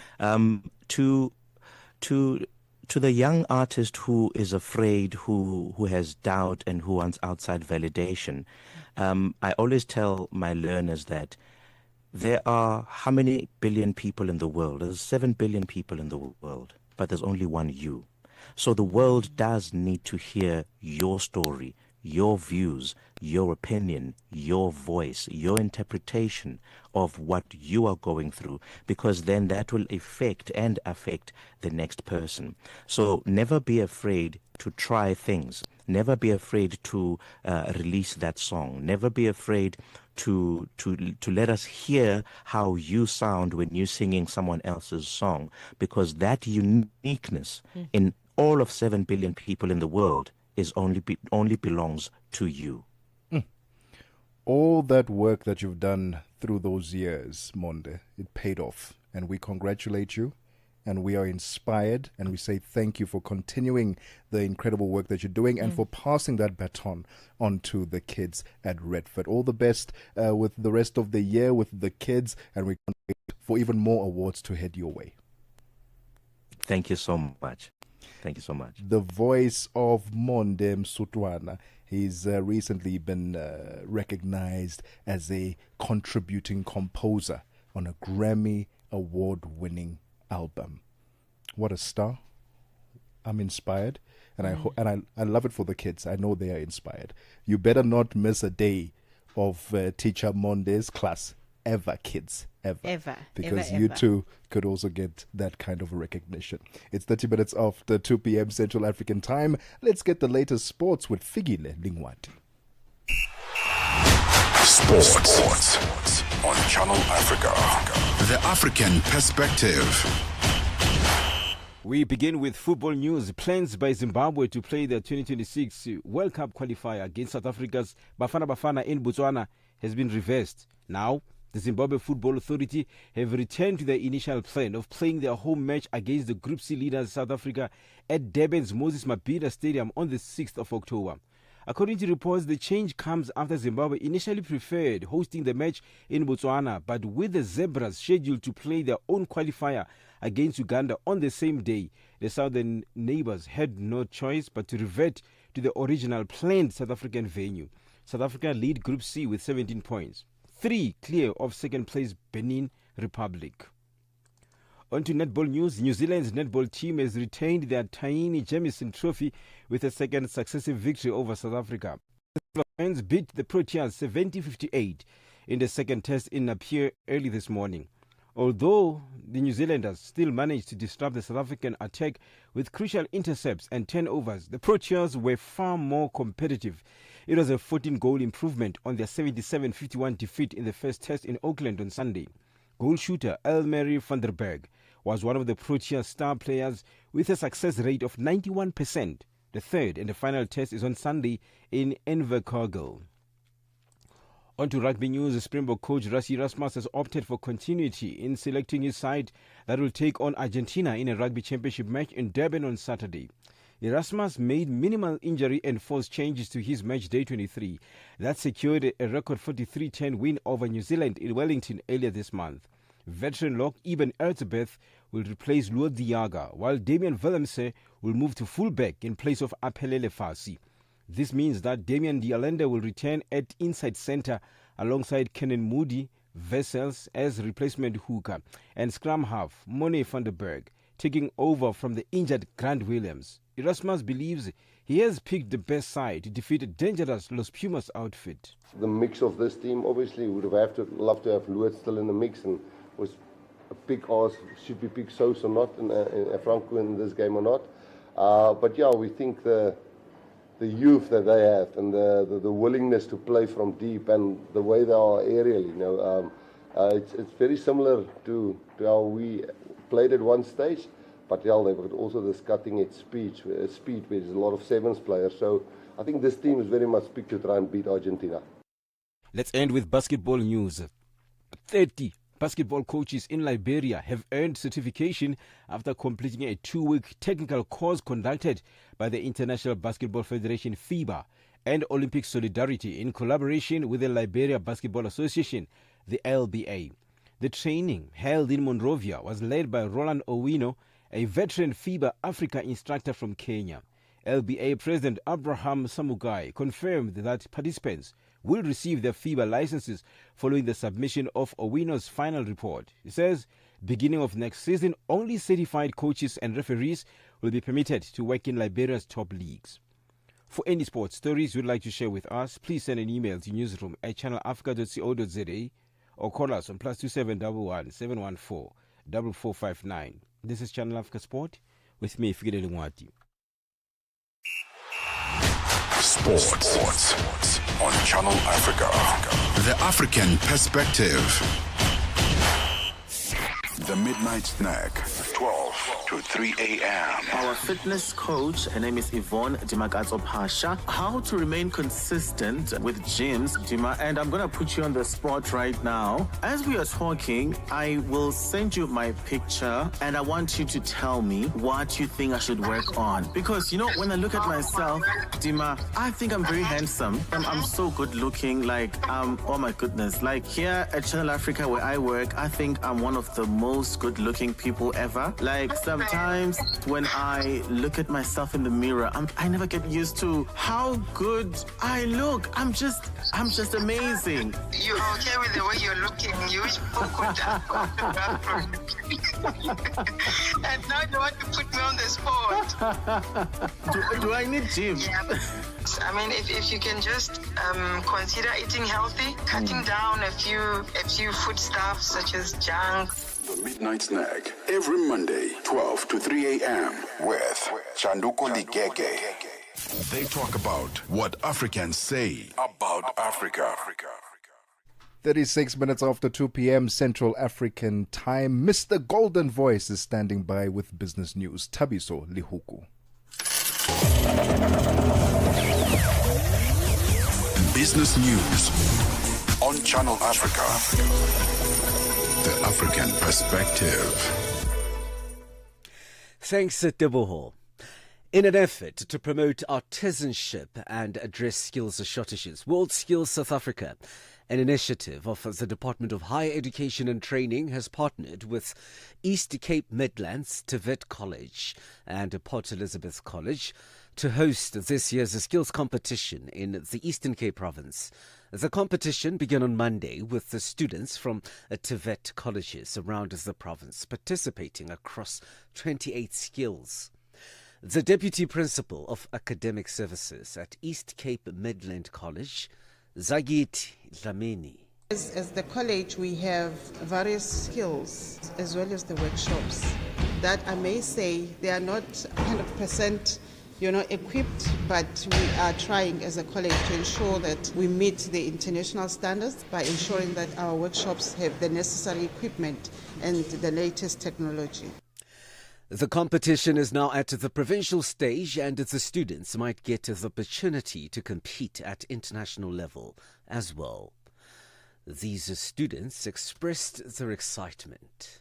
The strategies I used was to work in team with my teammate, and then I made sure that I understand everything by actually attending the classes for my lecture. And also I wasn't sleeping for days, so I had to practice a lot. I think that it's a privilege that we can all, or at least the competitors can have such a opportunity for those competitions, because their name can become very big for companies as well. You can be employed by very big companies. India's Export-Import Bank is increasing credit support to exporters and helping them diversify into newer markets, particularly Africa, following punitive U.S. tariffs on imports from the South Asian nation. The Deputy Managing Director at Exim Bank of India, Tarun Sharma, says that the bank, which provides export financing and backs loans granted by commercial lenders to buyers of Indian goods, has eased risk limits on at least a fourth of its overseas banking partners. Sharma says Exim Bank is also offering more shorter tenure credit and credit against the future receivables to address exporters' immediate working capital needs. Angola's Ministry of Mineral Resources, Petroleum and Gas says the state diamond company, Andiama, has bid for a minority stake in Anglo American's diamond unit De Beers. De Beers is one of the world's leading diamond companies with operations spanning across Botswana, Namibia, Angola, South Africa and Canada. According to a Reuters report in June, the diamond company, which has been put up for sale by Anglo amid falling diamond prices, had attracted interest from at least 6 consortia. The pound fell against the dollar after Federal Reserve Chair Jerome Powell offered a cautious view on the need for more rate cuts, which gave the U.S. currency a modest lift. Sterling was last down 0.35% at $1.34795, having lost 1% in value last week. It was steady against the euro, which traded at 87.31 pence. $1 in Nigeria is trading at 1,488 naira. Botswana 13.15, Kenya 128 shilling 55, and Zambia 23 kwacha 63. The BRICS countries in Brazil, the dollar there will cost you 5.31. Russia 83 rubles 59, India 88 rupees 67, China 7 yuan 11, and in South Africa the dollar will cost you 17 rand 28 cents. $1 is trading at 73 pence to the British pound and 84 to the euro. Gold at $3,764 and platinum $1,494 per ounce. Brent crude oil is at $67.79 a barrel.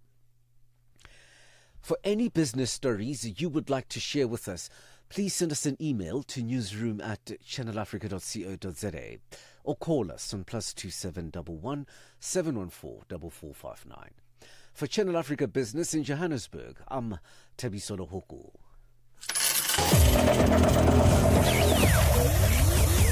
Business news on Channel Africa. The African perspective. Africa, meet Abedi. Yeah, that's me. Abedi is a music lover through and through. I really love African music. He's got a taste for all kinds of tunes and spends his days listening to Channel Africa. Guess what? He didn't know. Okay. Channel Africa wants to help Abedi and all music lovers everywhere to discover even more incredible music. That is why Channel Africa is calling on all African musicians to submit their music. Musicians, remember to give us all your relevant information. Make your submissions at music@channelafrica.co.za. Submissions are your chance to be heard on radio. But sadly, they do not guarantee that you'll be playlisted. All submissions will be carefully reviewed to see if they meet our station's requirement. Channel Africa, the African perspective. There will be a Soweto showdown this Saturday, the 27th of September, as Kaizer Chiefs face Cabo Scorp in the CAF Confederations Cup at the iconic FNB Stadium. Who will dominate the pitch? Tune in live at 3 p.m. Central African Time on SABC2. The game is on and it's everywhere. The Upside with Tebogo Lekhuleni and Mmatsheko Mosito, bringing Africa's voices to the world. On Channel Africa, the African perspective.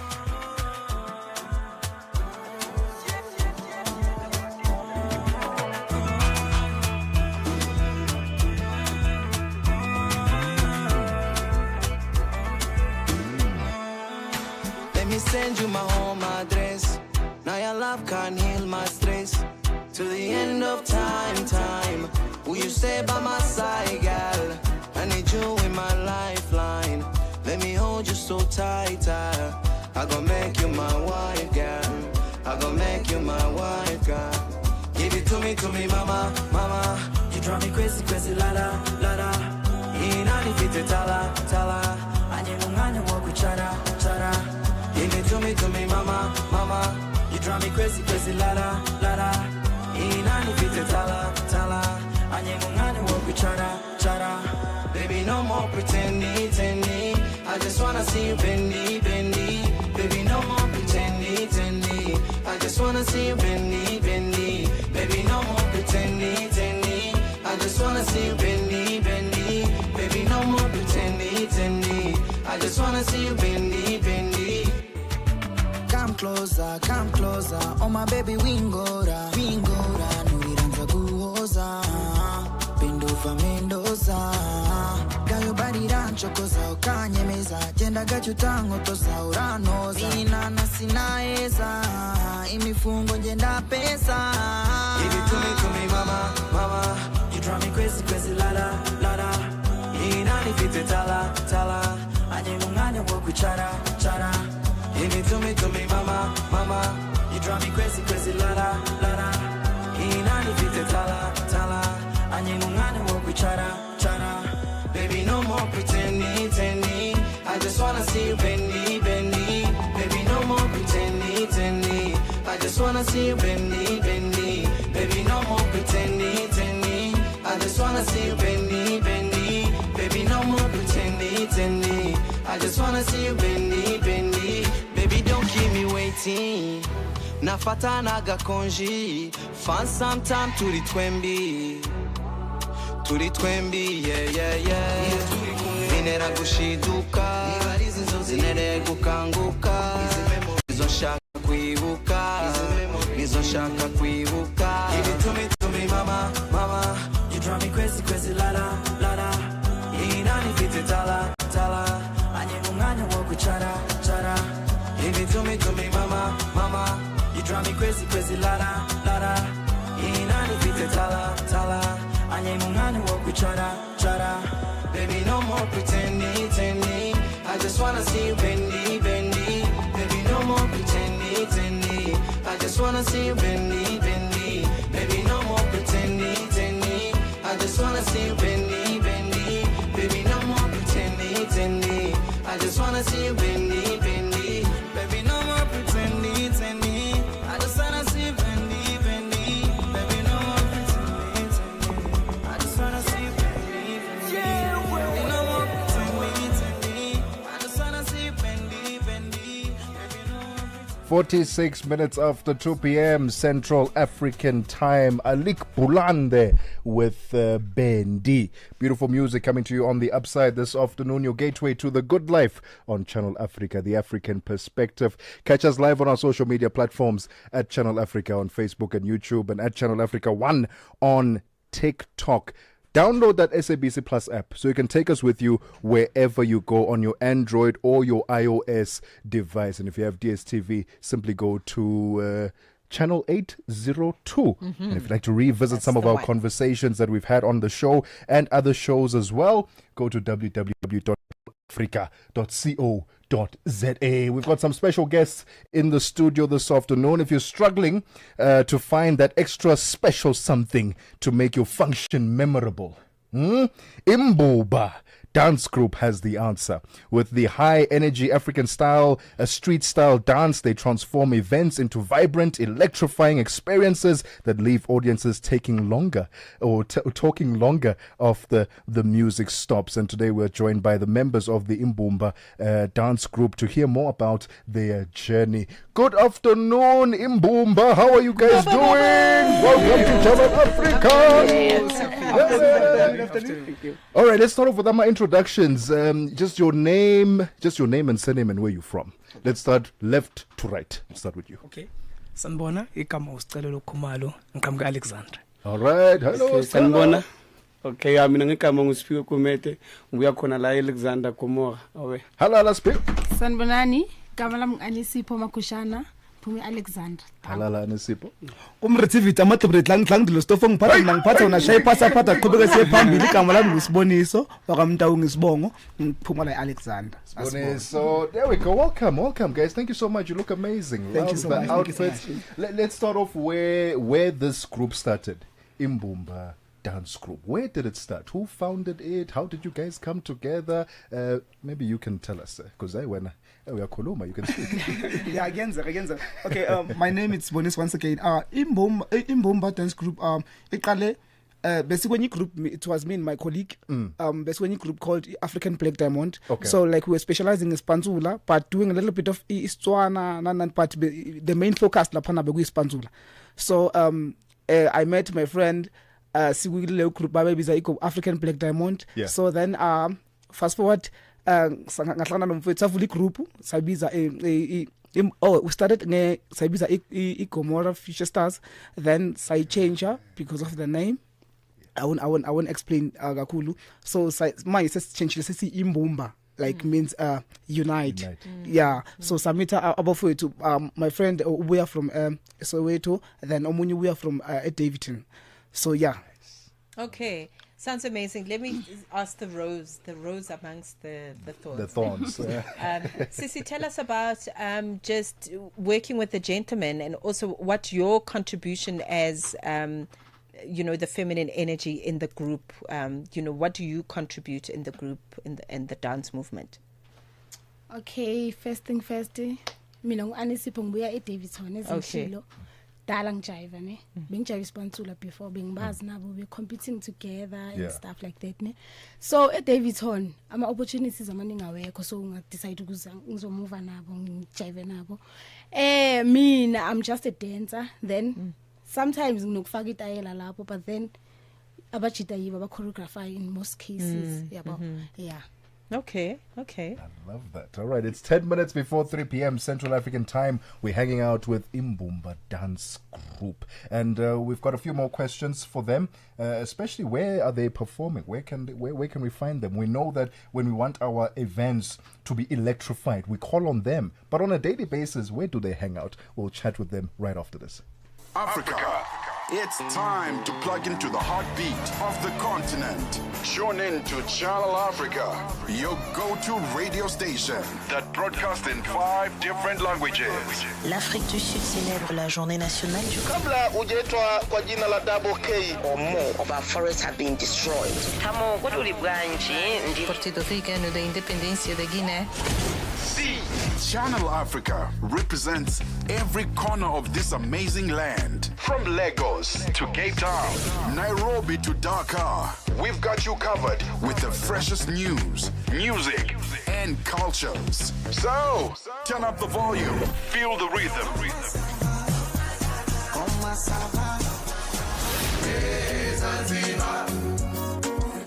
And join the conversation. Channel Africa, the African perspective. Whatever you want to hear about today's talk, you can only get it on the upside. Every weekday, 2 to 5 p.m. Central African Time. 9 minutes before 3 p.m. Central African Time, we are still hanging out with African Street Style Dance Group, Imbumba Dance Group, and we wanted to find out on a daily, what are you guys up to? Because we know, like I said, if we want our events to pop and stand out, whether it's a wedding, a corporate function, we call on you. But on a daily basis, what do you guys do? Are you practicing? Are you on the streets? What are you doing? Actually, we are practicing. our practice start at 10 a.m. up until 4 p.m. Wow.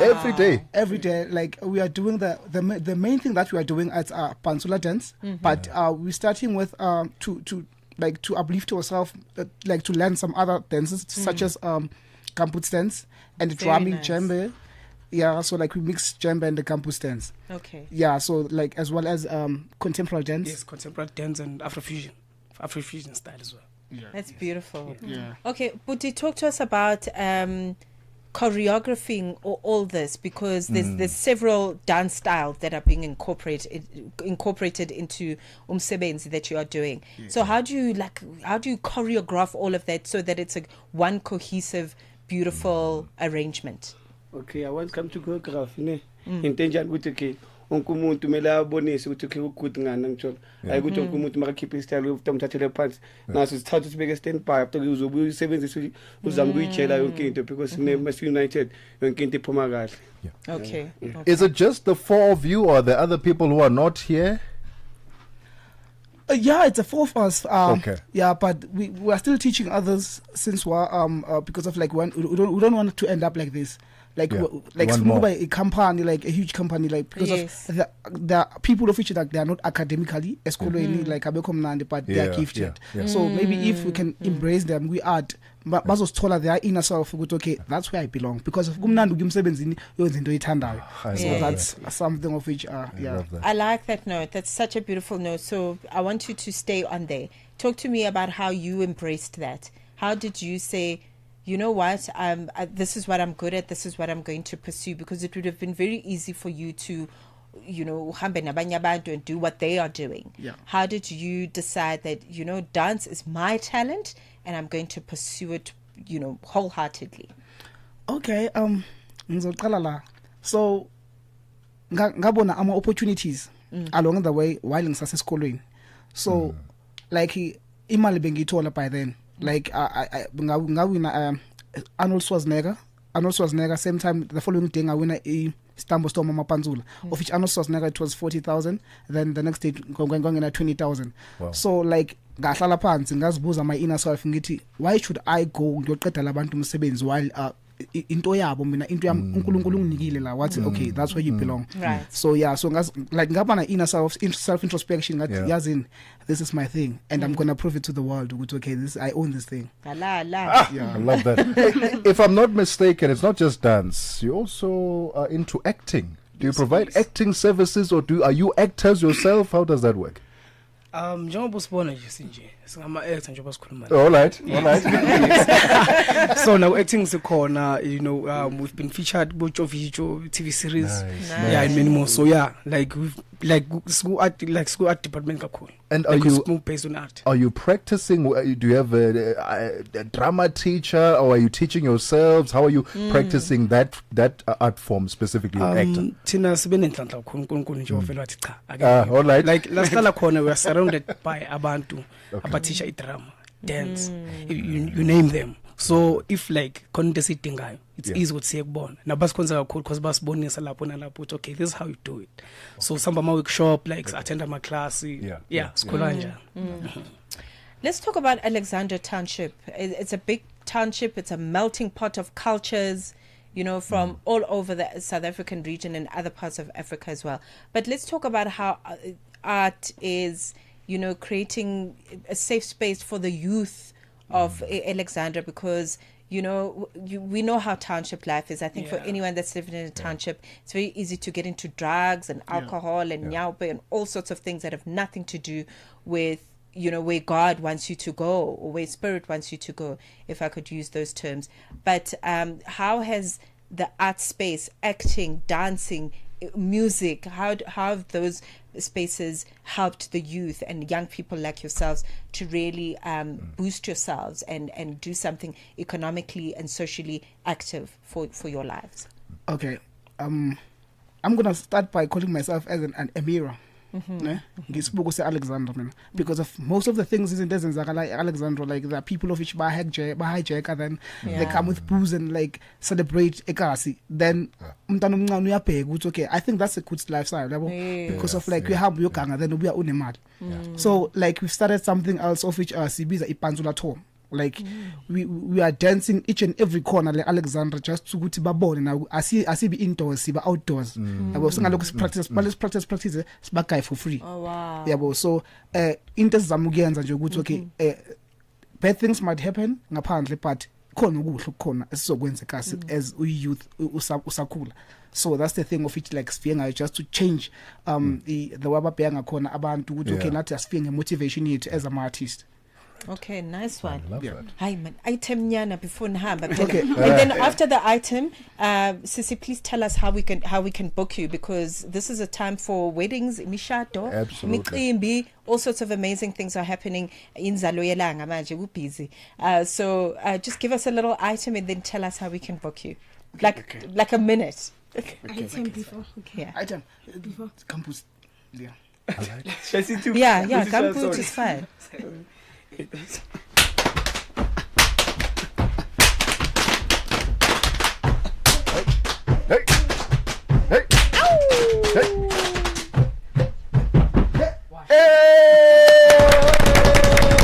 Come on now.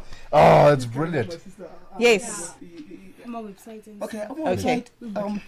Instagram, we are imbumba _dance _crew. So then, so we basically have a website. Yes. Our website there to it www.imbumbadance.co.za. imbumbadance.co.za. Very easy one to remember. All right. And social media, Facebook, Instagram, anything? We're only on Instagram for now. Instagram, ne? Yes. Imbumba. Yes. And TikTok. Okay. TikTok, we are using the previous page of which since we started the group as Gomorrah Future Stars. So like it's Gomorrah Future Stars. Gomorrah _Future_Stars. So right. yeah, it's our old page, but we're still running because I want to change it to Imbumba. Okay. All right. Yeah, and I would like to ask something. We were nominated to go to Cape Town. So Mela Gauteng. Kamali event, it's Global Dance Supreme. So like nomfuna ukusinceda nje please angashow up because of namanje sinemali ukuthi sifike lapha but sizolala emotweni. But because of we love what we're doing, so sacrifice her. But yeah, because of imali besithola besibolekisa ngayo in order ukuthi like sikhona. So you need some financial support to go and participate in global, say again? Global Dance Supreme. Global Dance Supreme. That's a big deal. Okay, so do you have a backup buddy account, or how do we support you? We did backup buddy account of which a manager can come in and tell us. Yeah, like very quick, like in 10 like 10 seconds. In 10 seconds, we do have a backup buddy, but it's not being active. Nothing has happened there. So alternatively, we'd take direct donations. Okay. You can send us a message or email us. Preferably if you're easy on WhatsApp, it's 084-472-8581. Okay. We'll give you all the details there. Anything, man, from 10 rand to 10 million. Yeah, the kind of money that falls. That's what we're asking for. Thank you so much, lady and gents. Siyabonga, cool. Thank you so much. Amazing. It's 3 p.m. Central African time. Let's get the latest news with Jolani Tulongwepe. SABC News. The African Perspective. Thank you, Tebogo. Top stories is our congratulatory messages for Malawi's Peter Mutharika, and the Kremlin dismisses comments made by Trump. Good afternoon. Former Malawian President Dr. Joyce Banda has congratulated President-elect Professor Peter Mutharika and the Democratic Progressive Party, or DPP, on their victory in the September 16th presidential election. In a statement, Dr. Banda said she wished Mutharika well as he takes on what she described as the daunting task of addressing the many challenges the country is facing, particularly the ongoing economic meltdown. She further assured Mutharika of her full support. Banda has also commended Malawians for maintaining peace and unity throughout the election period. The Malawi Electoral Commission is expected to officially declare the results of the presidential elections today. Sudan's health minister says tens of thousands of citizens have fallen victim to dengue fever and other diseases. The seasonal rains further test infrastructure in hospitals devastated by conflict. The ongoing conflict is fueling the unusually high spread of diseases like dengue fever, cholera and malaria this year.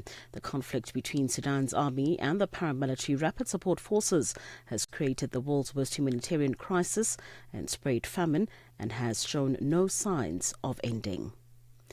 A new HIV prevention drug will be made available at a lower cost in over 100 low-income countries within 2 years. This move is expected to give millions access to the breakthrough treatment and potentially bring the world closer to ending the HIV/AIDS epidemic.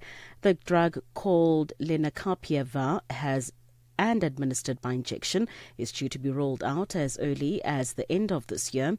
Scientists say the drug stops the virus from replicating inside cells. Counterfeit goods valued at over $161,000 have been seized at Kosi K on the border between South Africa and Mozambique. This comes after counterfeit goods with a total value of over $120,000 was seized at various border posts between April and June. The goods vary from cigarettes to clothes and footwear. The Border Management Agency says the latest haul includes sneakers and belts that purport to be high-end brands. BMA spokesperson Mmemme Mokgotsi says the counterfeit goods were discovered when a truck was pulled over for an inspection. The arrest took place when BMA law enforcement officers stopped a truck entering South Africa for inspection. The driver and his assistant, both Mozambicans, attempted to mislead officers by claiming that the truck was transporting cooking pots and towels. However, upon a thorough inspection, the officers uncovered hidden counterfeit goods. The Kremlin has dismissed comments made by U.S. President Donald Trump on the war in Ukraine that appeared to mark a big shift in Trump's position. After meeting President Volodymyr Zelensky in New York, Trump said Ukraine could win back all the territory it had lost, describing Russia as a paper tiger. The BBC's Steve Rosenberg has the story. President Putin's spokesman Dmitry Peskov told Russia's RBK radio that the Kremlin leader values the US president's efforts to seek a resolution to the Ukraine conflict. Mr. Peskov denied that Russia was a paper tiger. Russia is in no way a tiger, he said. It's more associated with a bear, and there is no such thing as a paper bear. Russia, Mr. Peskov claimed, retains macroeconomic stability, though he admitted his country was experiencing points of tension. That, he said, was linked to sanctions, but also the result of what he called the global economic mess. Recapping the top story this hour, former Malawian President Dr. Joyce Banda has congratulated President-elect Professor Arthur Peter Mutharika and the Democratic Progressive Party on their victory in the September 16th presidential election. For any news stories you'd like to share with us, please do send an email to newsroom@channelafrica.co.za or call us on +27 11 714 4459. For Channel Africa News, I'm Cholani Tulo Wepe. SABC News. The African Perspective.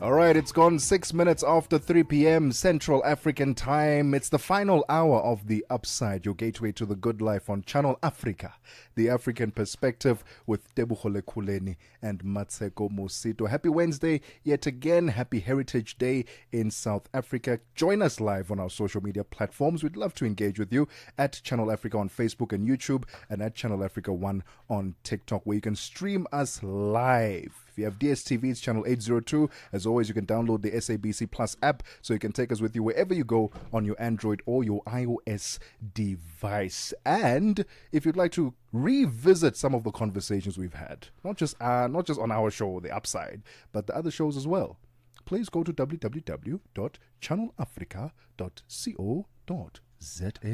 All right. In this final hour, we talk all things wellness and fetching your body in the rest of the year, the next 3 months. From wherever it is, fetch your body. There's still time, right? There's still time. Oh, absolutely. This thing of summer time. bodies are made in winter. I'm sorry, but winter is cold. I don't want to be out here struggling on the streets jogging. I prefer jogging. I used to love street running, right? Running on the street. And now is the perfect time to do that, because when you wake up at 4 o'clock in the morning, you're not dying because it's cold. It's the perfect weather. Listen this to you, is the Mr. time. Body Transformer. This right now, summer, spring is the time to make your summer body. Come on now. If you agree with me, say hallelujah or amen or something. Okay, no, but here's the thing. I heard from a personal trainer that the best time to train and get fit quicker results happen in the winter season.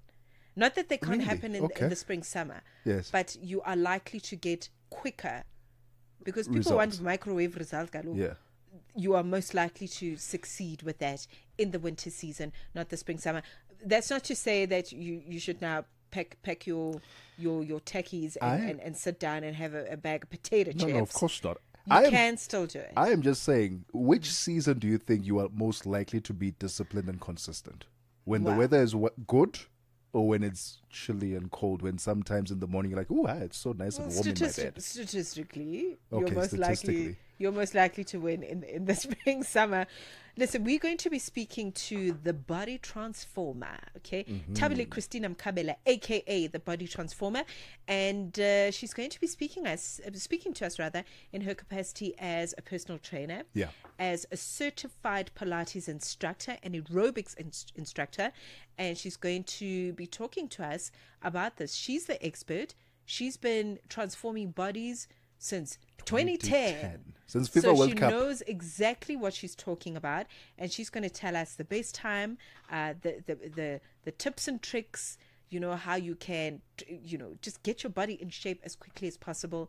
And I guess, exercise is the best form of plastic surgery, I say. Oh, I like that. Just hit the gym and fix it all, and it's so much cheaper. 1 million times. So much 1 million times percent cheaper. Yes. And also, you said 2010 there. This was back in the South African World Cup, when South Africa was that is historic. Yes. Voted the best World Cup ever. By whom? Don't ask by who, but it was voted the best World Cup of all time. I just want to see that you've done your research. It was by someone, but all that matters is that it's been voted the best World Cup of all time, the 2010 one. And we'll be getting into conversation with her right after this. It's 10 minutes after 3 p.m. Central African time. Welcome to the final hour of The Upside. Call us on +27 63 406 9126. And contribute to the conversation. Je, una jambo lolote akilini mwako? Je, una shauku kuhusu maswala muhimu? Na je, una maoni ambayo unataka yasikike? Kweli, hili jukwaa ni la kwako. Piga simu au tuandikie kwenda WhatsApp namba alama ya kujumulisha 2760552594 na tutakupigia simu. Mtangazaji wa habari zetu za Afrika Kusini mjini Johannesburg. Hivyo unaweza kuwa mshirika kwenye matangazo yetu. Sio mazungumzo tu, ni fursa yako ya kuchangia maoni yako na kushirikiana na jumuiya ya wasikilizaji wanaotamani mtazamo wako. Tufuate kwenye mitandao ya kijamii.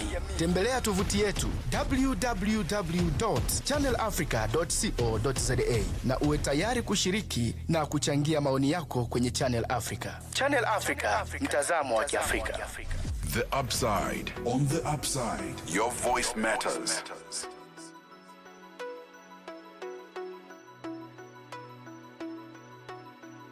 Every girl deserves to feel like a star. And I know you are. And I know you are. Every girl deserves to feel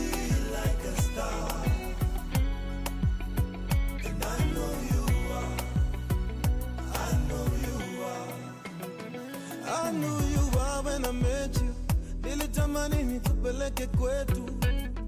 Good vibes and I'm grateful. Hapa nitapanda mbegu. You deserve to feel things you never felt before. Love you like I never did before. You don't know what's in store for you. Melanin and so much more. Heavy is your crown. The way you hold me down. I hope I never let you down, my love. Every girl deserves to feel like a star. And I know you are. I know you are. I know you are. Every girl deserves to feel. Every girl deserves to feel like a star. And I know you are. I know you are. I know you are.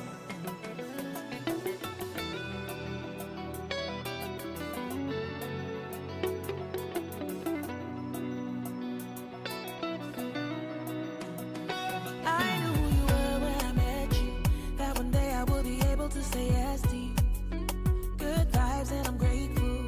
It's obvious to me that you're special. I'm ready to give like I never did before.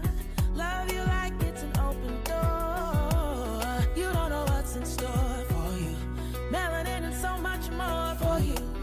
Heavy is your crown, and still you hold me down. I ain't gonna ever let you down, my love. Every man deserves to feel like a king. You're my everything. You're my everything. Every man deserves to feel. Every man deserves to feel like a king. You're my everything. You're my everything. My everything. My everything.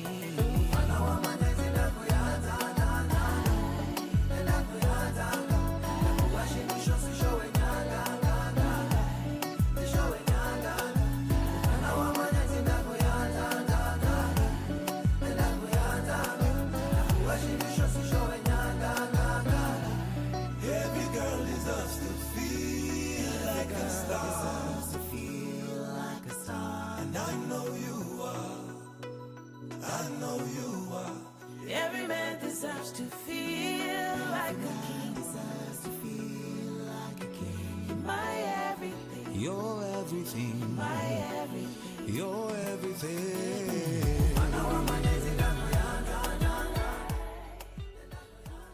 We love this level of international meetups in a piece of music. Kenya's Sauti Soul coming to, featuring India Ari. India Ari has been, I call her the queen of music of high human consciousness. Okay. Ooh. She, together with the Selignolos of this world, the Dobet Nahore from the Ivory Coast, Marie Dulner of Belgium, you know, all these women, Lyra of South Africa, these women really vibrate so high in the music. So beautiful to see that she's been featured in this wonderful piece of music titled My Everything. Welcome to the Upside. We're in the final hour of the show. As we approach the festive season, fitness and wellness becomes a hot topic, rather. And who better to guide us than Tabile Christina Mkabela, also known as the Body Transformer. She is a qualified personal trainer, certified Pilates instructor, and aerobics aerobics instructor who has been transforming lives since the South African World Cup in 2010. And we're going to ask very important questions. 3 months to go before the end of the year, right? We've got October, November, then it's December. What can we start doing now so that by December, when we hit the 31st and go into the new year, we hit it on a momentous, level where we've gained enough momentum over the past 3 months and we can kickstart the year, with our dream bodies. Is 3 months also enough time for us to do that? I don't know. She will let us know. She'll let us know. 12 weeks sounds doable, hey? You think it's doable? But you to know get your what? dream body in 12 weeks. I think you could definitely get somewhere. The unfortunate news for many people is that you've got to put down the fufu. You see, put down the magwinya, and we can't. put down the puff puff. It's festive season. We must eat. Put it down, Put it down, No. so that you can transform No. Tabile joins us now on the line. Tabile, thank you so much for your time. Welcome to the Upside. I was saying earlier that I think the best time to get into the peak physical shape is in spring and summertime, not in winter. Because in winter it's too cold. I will lack discipline. Which is the best season for you to get that dream body? Is it indeed in the winter or is it in summer? Good question. Hey, definitely, I'll have to agree with you. It's a lot easier to join when it's warmer. Thank you. Like in spring or summer, January, New Year's resolutions. You can never get it wrong with that timing. It just gives you that advantage into getting started. Definitely. You know, I think, Miss Body Transformer, this is easy for you to say, you know, because you're not only a transformer, you're transforming people's bodies. Since the year 2010, but you've also learned the art of discipline, which is very tricky to maintain during a festive season. So as Tebogo was alluding to a little bit earlier before we started talking to you, what is it that we can start doing now that can actually help get us there? Because perhaps 3 months, 12 weeks can get you somewhere, but you may want a certain type of result that may take longer. But if I want to start now during this festive season, what tips and tricks can you give me? Great. Definitely, there are a few tricks that you can use. Like, for instance, you can just take small steps. People have what they call these smartwatches that monitor their steps. If you are overweight, if you can definitely join a gym. And then you can also just start getting into classes. You can also start doing small things like 30 or 15-minute workouts. And most importantly, just stay consistent. And I think that is one thing that gets the journey going and eventually getting somewhere into transforming your body to the goal that you want to achieve, whether it be for 3 months or 6 months. I love it. Yes. We are transforming our bodies this festive season with the Body Transformer. Her name is Tabile Christina Mkabela. She's been doing this since 2010. We'll get some more tips from her right after this. It's 20 minutes after 3 p.m. Central African Time. This is what memories are made of.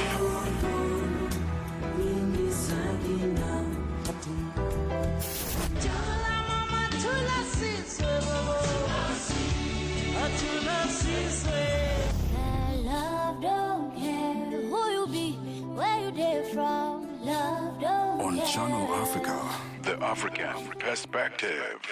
Zilipendwa na Abedi Jean de la Croix. Wewe ni mjasiriamali unajihusisha na biashara ya kuuza dawa.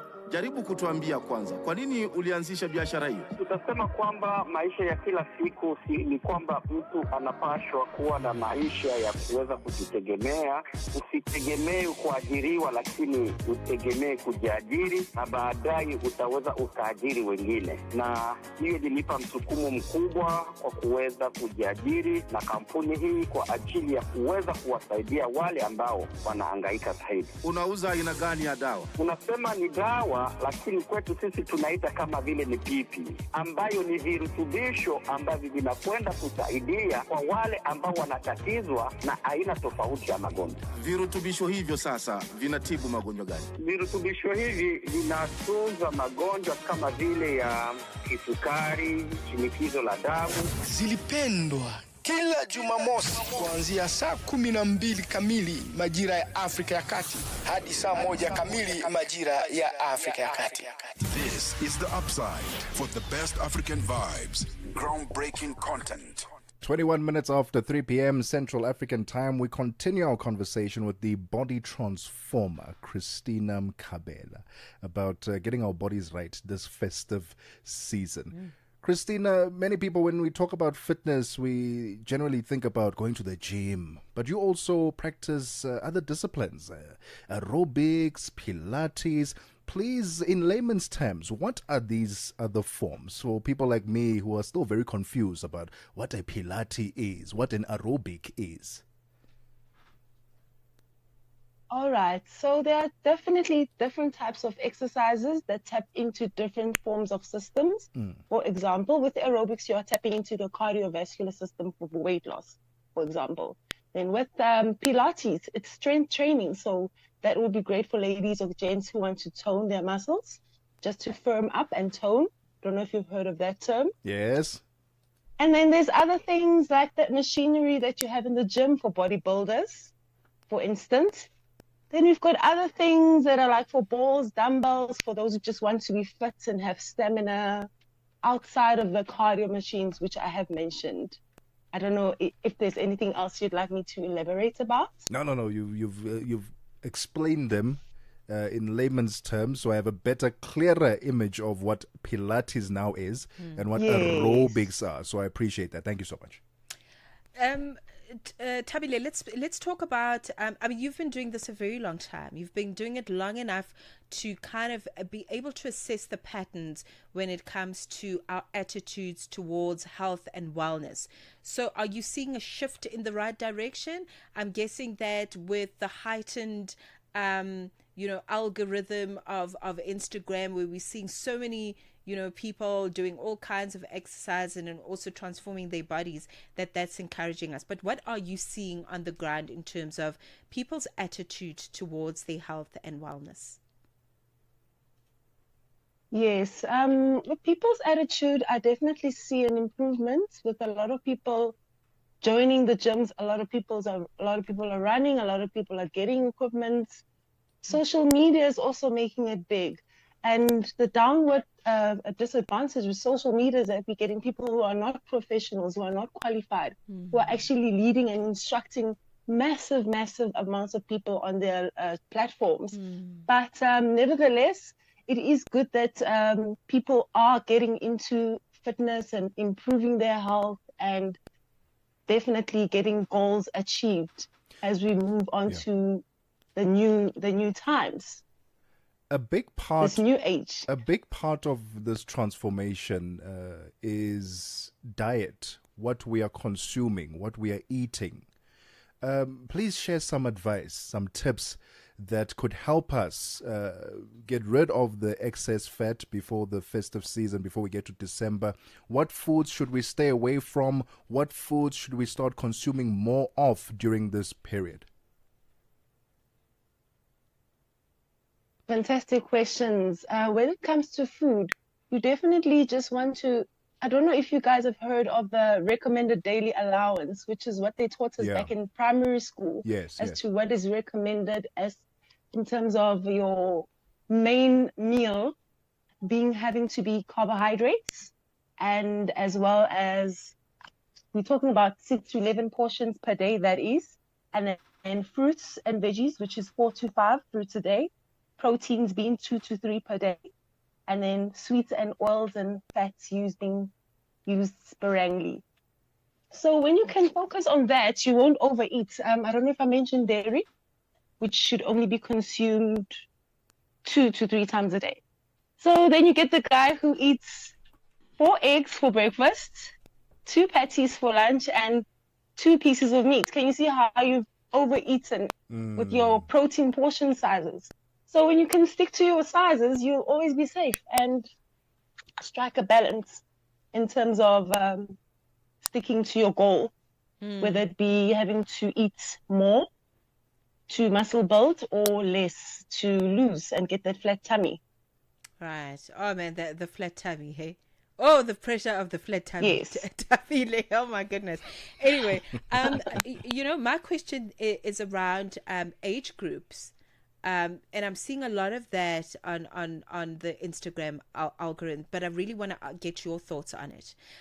There's a lot of people coming up now that are really targeting specific age groups because it seems that the needs, exercise needs and nutrition needs for people at different age groups are different.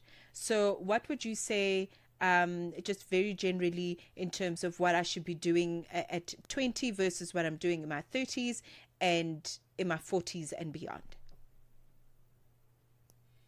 Well, I like that concept because it just means that as you get older, you're definitely then safer with the level of exercises that you should be doing. unlike just doing any type of level of intensity. But these days we've got 55-year-olds gymming just as hard and great as 25-year-olds. Yeah.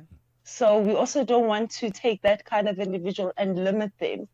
So it goes back to what I was talking about with trends and all of that. So you really want to just go back to basics and go back to your traditional stuff. As I mentioned with the recommended daily allowance, there are no junk and cool drinks and milks and that is mentioned in that chart. So if you go back to basics, you're always safe, unlike following trends that may or may not advance your fitness journey. Yes. All right. We need to be active. We need to move more. We need to portion control. Very important. Tabitha, when we go to the festive season, you know our families. We cook and we have the whole family, the whole community must eat and we must be full. Give us some alternatives. We love pap in South Africa and Southern Africa. We love pap. Yes. What are alternatives to pap? What are alternatives to bread? Because these are things that we love eating and they must feature on our plates. Whether it's breakfast, lunch or dinner, they must feature. What healthy alternatives should we consider? Fantastic. When it comes to pap, I absolutely love that question because there are so many options and this is what we call the whole grains. I'm talking about your basmati rice, your quinoa or black rice, oatmeal. Some blood groups can allow it. And then when it comes to, you said, when it comes to bread, look out for the word whole grain, not whole wheat, because there are alternatives like with Provida biscuits, etc., that are whole wheat, which is just as bad as flour. So you can definitely find whole grain breads. Seeded breads are also a nice alternative, gluten-free breads. Yes, so sometimes you'll have to drive a bit further in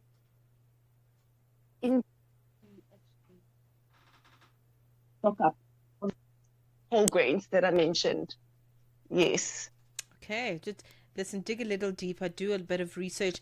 Tabile, in case we want to perhaps get some more advice from you and get into one of your classes, where can we find you? You can find me at, now we are called Move Motions in Southgate, Johannesburg South. I am there as a personal trainer as well as a Pilates instructor, and definitely it will be a great experience to come there and just have somebody who is just a breath of fresh air to just nurture you, especially when it comes to nutrition. You know, there's good doctors and there's bad doctors, and personal trainers, we just as much the same. So when you have somebody that cares, you are always in the right place. Yes. Love that. Tabitha, thank you so much for your time this afternoon and for helping us transform our bodies. Hopefully we'll be on the right track for the festive season. The voice of Tabitha Christina Mkabela, known as the Body Transformer. She's been doing this since 2010. A qualified personal trainer, certified Pilates instructor and aerobics instructor. It's now 30 minutes after 3 p.m. Central African time. Let's get the final sports update with Figile Lingwati. We are on Open Views Audio Bouquet. Channel 628. Sports on Channel Africa. The African perspective. Let's start off with athletics. Team South Africa arrived in the country to a low-key return after another disappointing World Athletics Championship as far as medal haul is concerned. Only relatives, close friends and officials were at the airport to welcome the team home. The medal harvest was poor, but there was a huge improvement in the number of athletes who reached finals of their individual events. Team leader Jean Fester says, from that perspective, Athletics South Africa is on the right track. Our whole goal is working towards LA 2028 is to increase our depth is the major concern. We need to, this was our biggest team, 49 was I think ever. and as a guideline, Australia had 86 athletes qualify. So we hope to qualify a lot more athletes. Yes, we would like more medals, but you can't get medals if you don't have finalists. ASA, Athletics South Africa, also needs to rethink its strategy ahead of the 2027 World Championships in China and the 2028 Olympic Games in Los Angeles. This season was just too long for elite athletes. They had to pick for the South African champs in April and again for the World Championships 5 months later. One athlete who enjoyed a successful World Champs is 27-year-old Zagiti Nene. He qualified for the 400 meters final and ran the anchor leg in the relay final where the South Africans were denied gold by a whisker. The guys went out there and they delivered, the guys that ran the heats as well, Leander and Gardio, and MC as well. I think it was just we were all like in sync, because we knew what the objective was at hand, what we wanted to achieve and what this team can achieve as well, So yeah, we went out there, we delivered, I expected in the pouring rain, On to football news. Plans by Zimbabwe to play the 2026 World Cup qualifier against South Africa's Bafana Bafana in Botswana has been reversed. Now, the Zimbabwean football authorities have returned to their initial plan of playing their home match against the Group C leaders, South Africa, at Durban's Moses Mabhida Stadium on the 6th of October. According to reports, the change comes after Zimbabwe initially preferred hosting the match in Botswana, but with the Zebras scheduled to play their own qualifier against Uganda on the same day, the southern neighbors had no choice but to revert to the original planned South African venue. South Africa lead Group C with 17 points, 3 clear of second place Benin Republic. And New Zealand netball team has retained the Taini Jamison Trophy with a second successive victory over South Africa. The Silver Ferns beat the Proteas 70-58 in the second test in Napier early this morning. Although the New Zealanders still managed to disrupt the South African attack with crucial intercepts and turnovers, the Proteas were far more competitive. It was a 14-goal improvement on their 77-51 defeat in the first test in Auckland on Sunday. Goal shooter Elmerey van den Berg was one of the Proteas' star players with a success rate of 91%. The third and the final test is on Sunday in Invercargill. And in basketball, now 30 basketball coaches in Liberia have earned certification after completing a 2-week technical course conducted by the International Basketball Federation FIBA and Olympic Solidarity in collaboration with the Liberia Basketball Association, the LBA. The training held in Monrovia was led by Roland Owin, a veteran FIBA Africa instructor from Kenya. LBA President Abraham Samugai confirmed that participants will receive their FIBA licenses following the submission of Owino's final report. He says, beginning of next season, only certified coaches and referees will be permitted to work in Liberia's top leagues.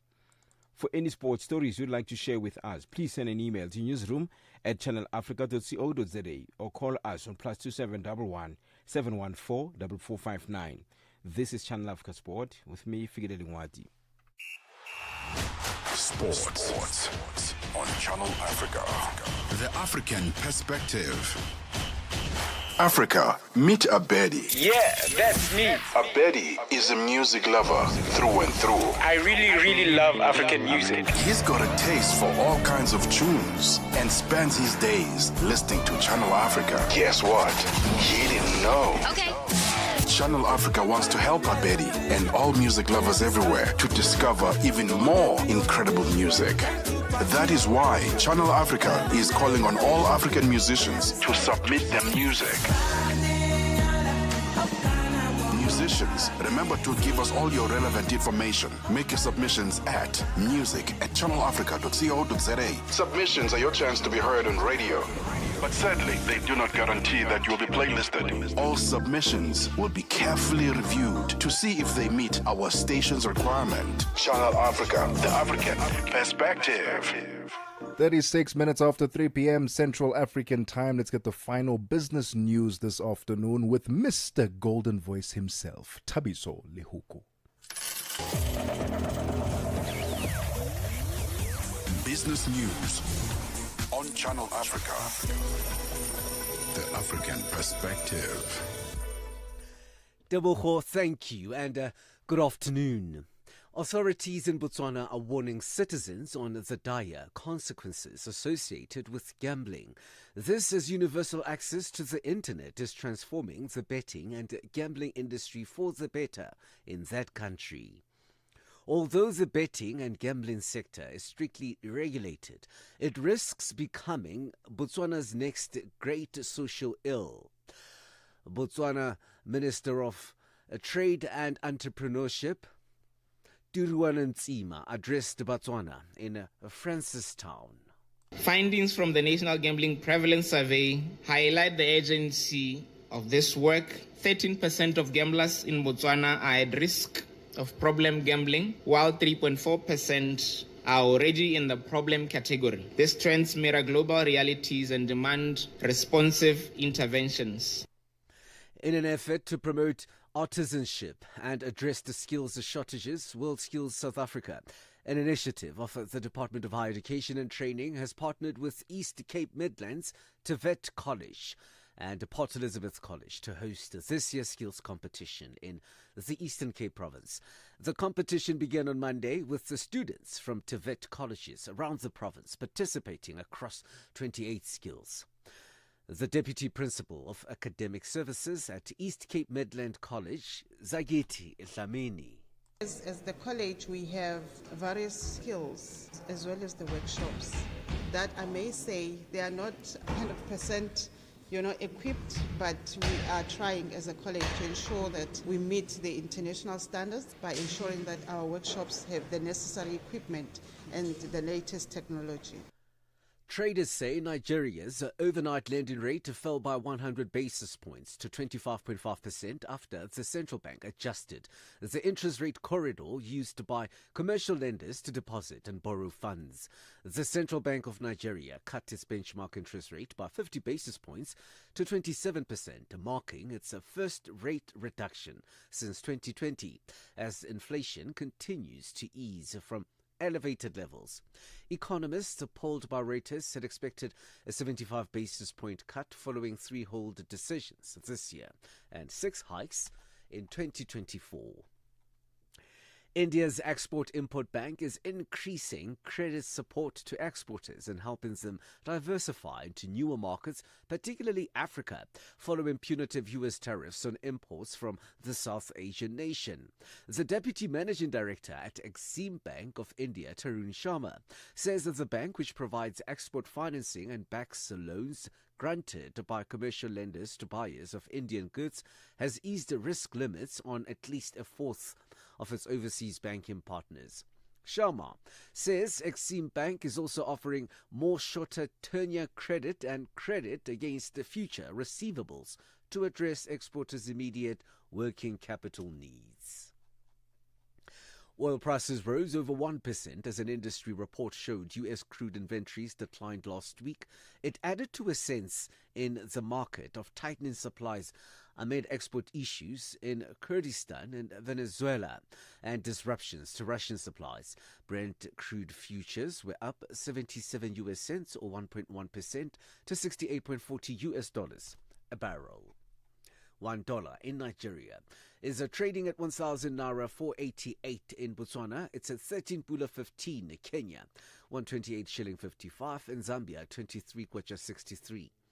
The BRICS countries, $1 in Brazil is trading at 5.31. Russia, 83 rubles 59. India, 88 rupees 67.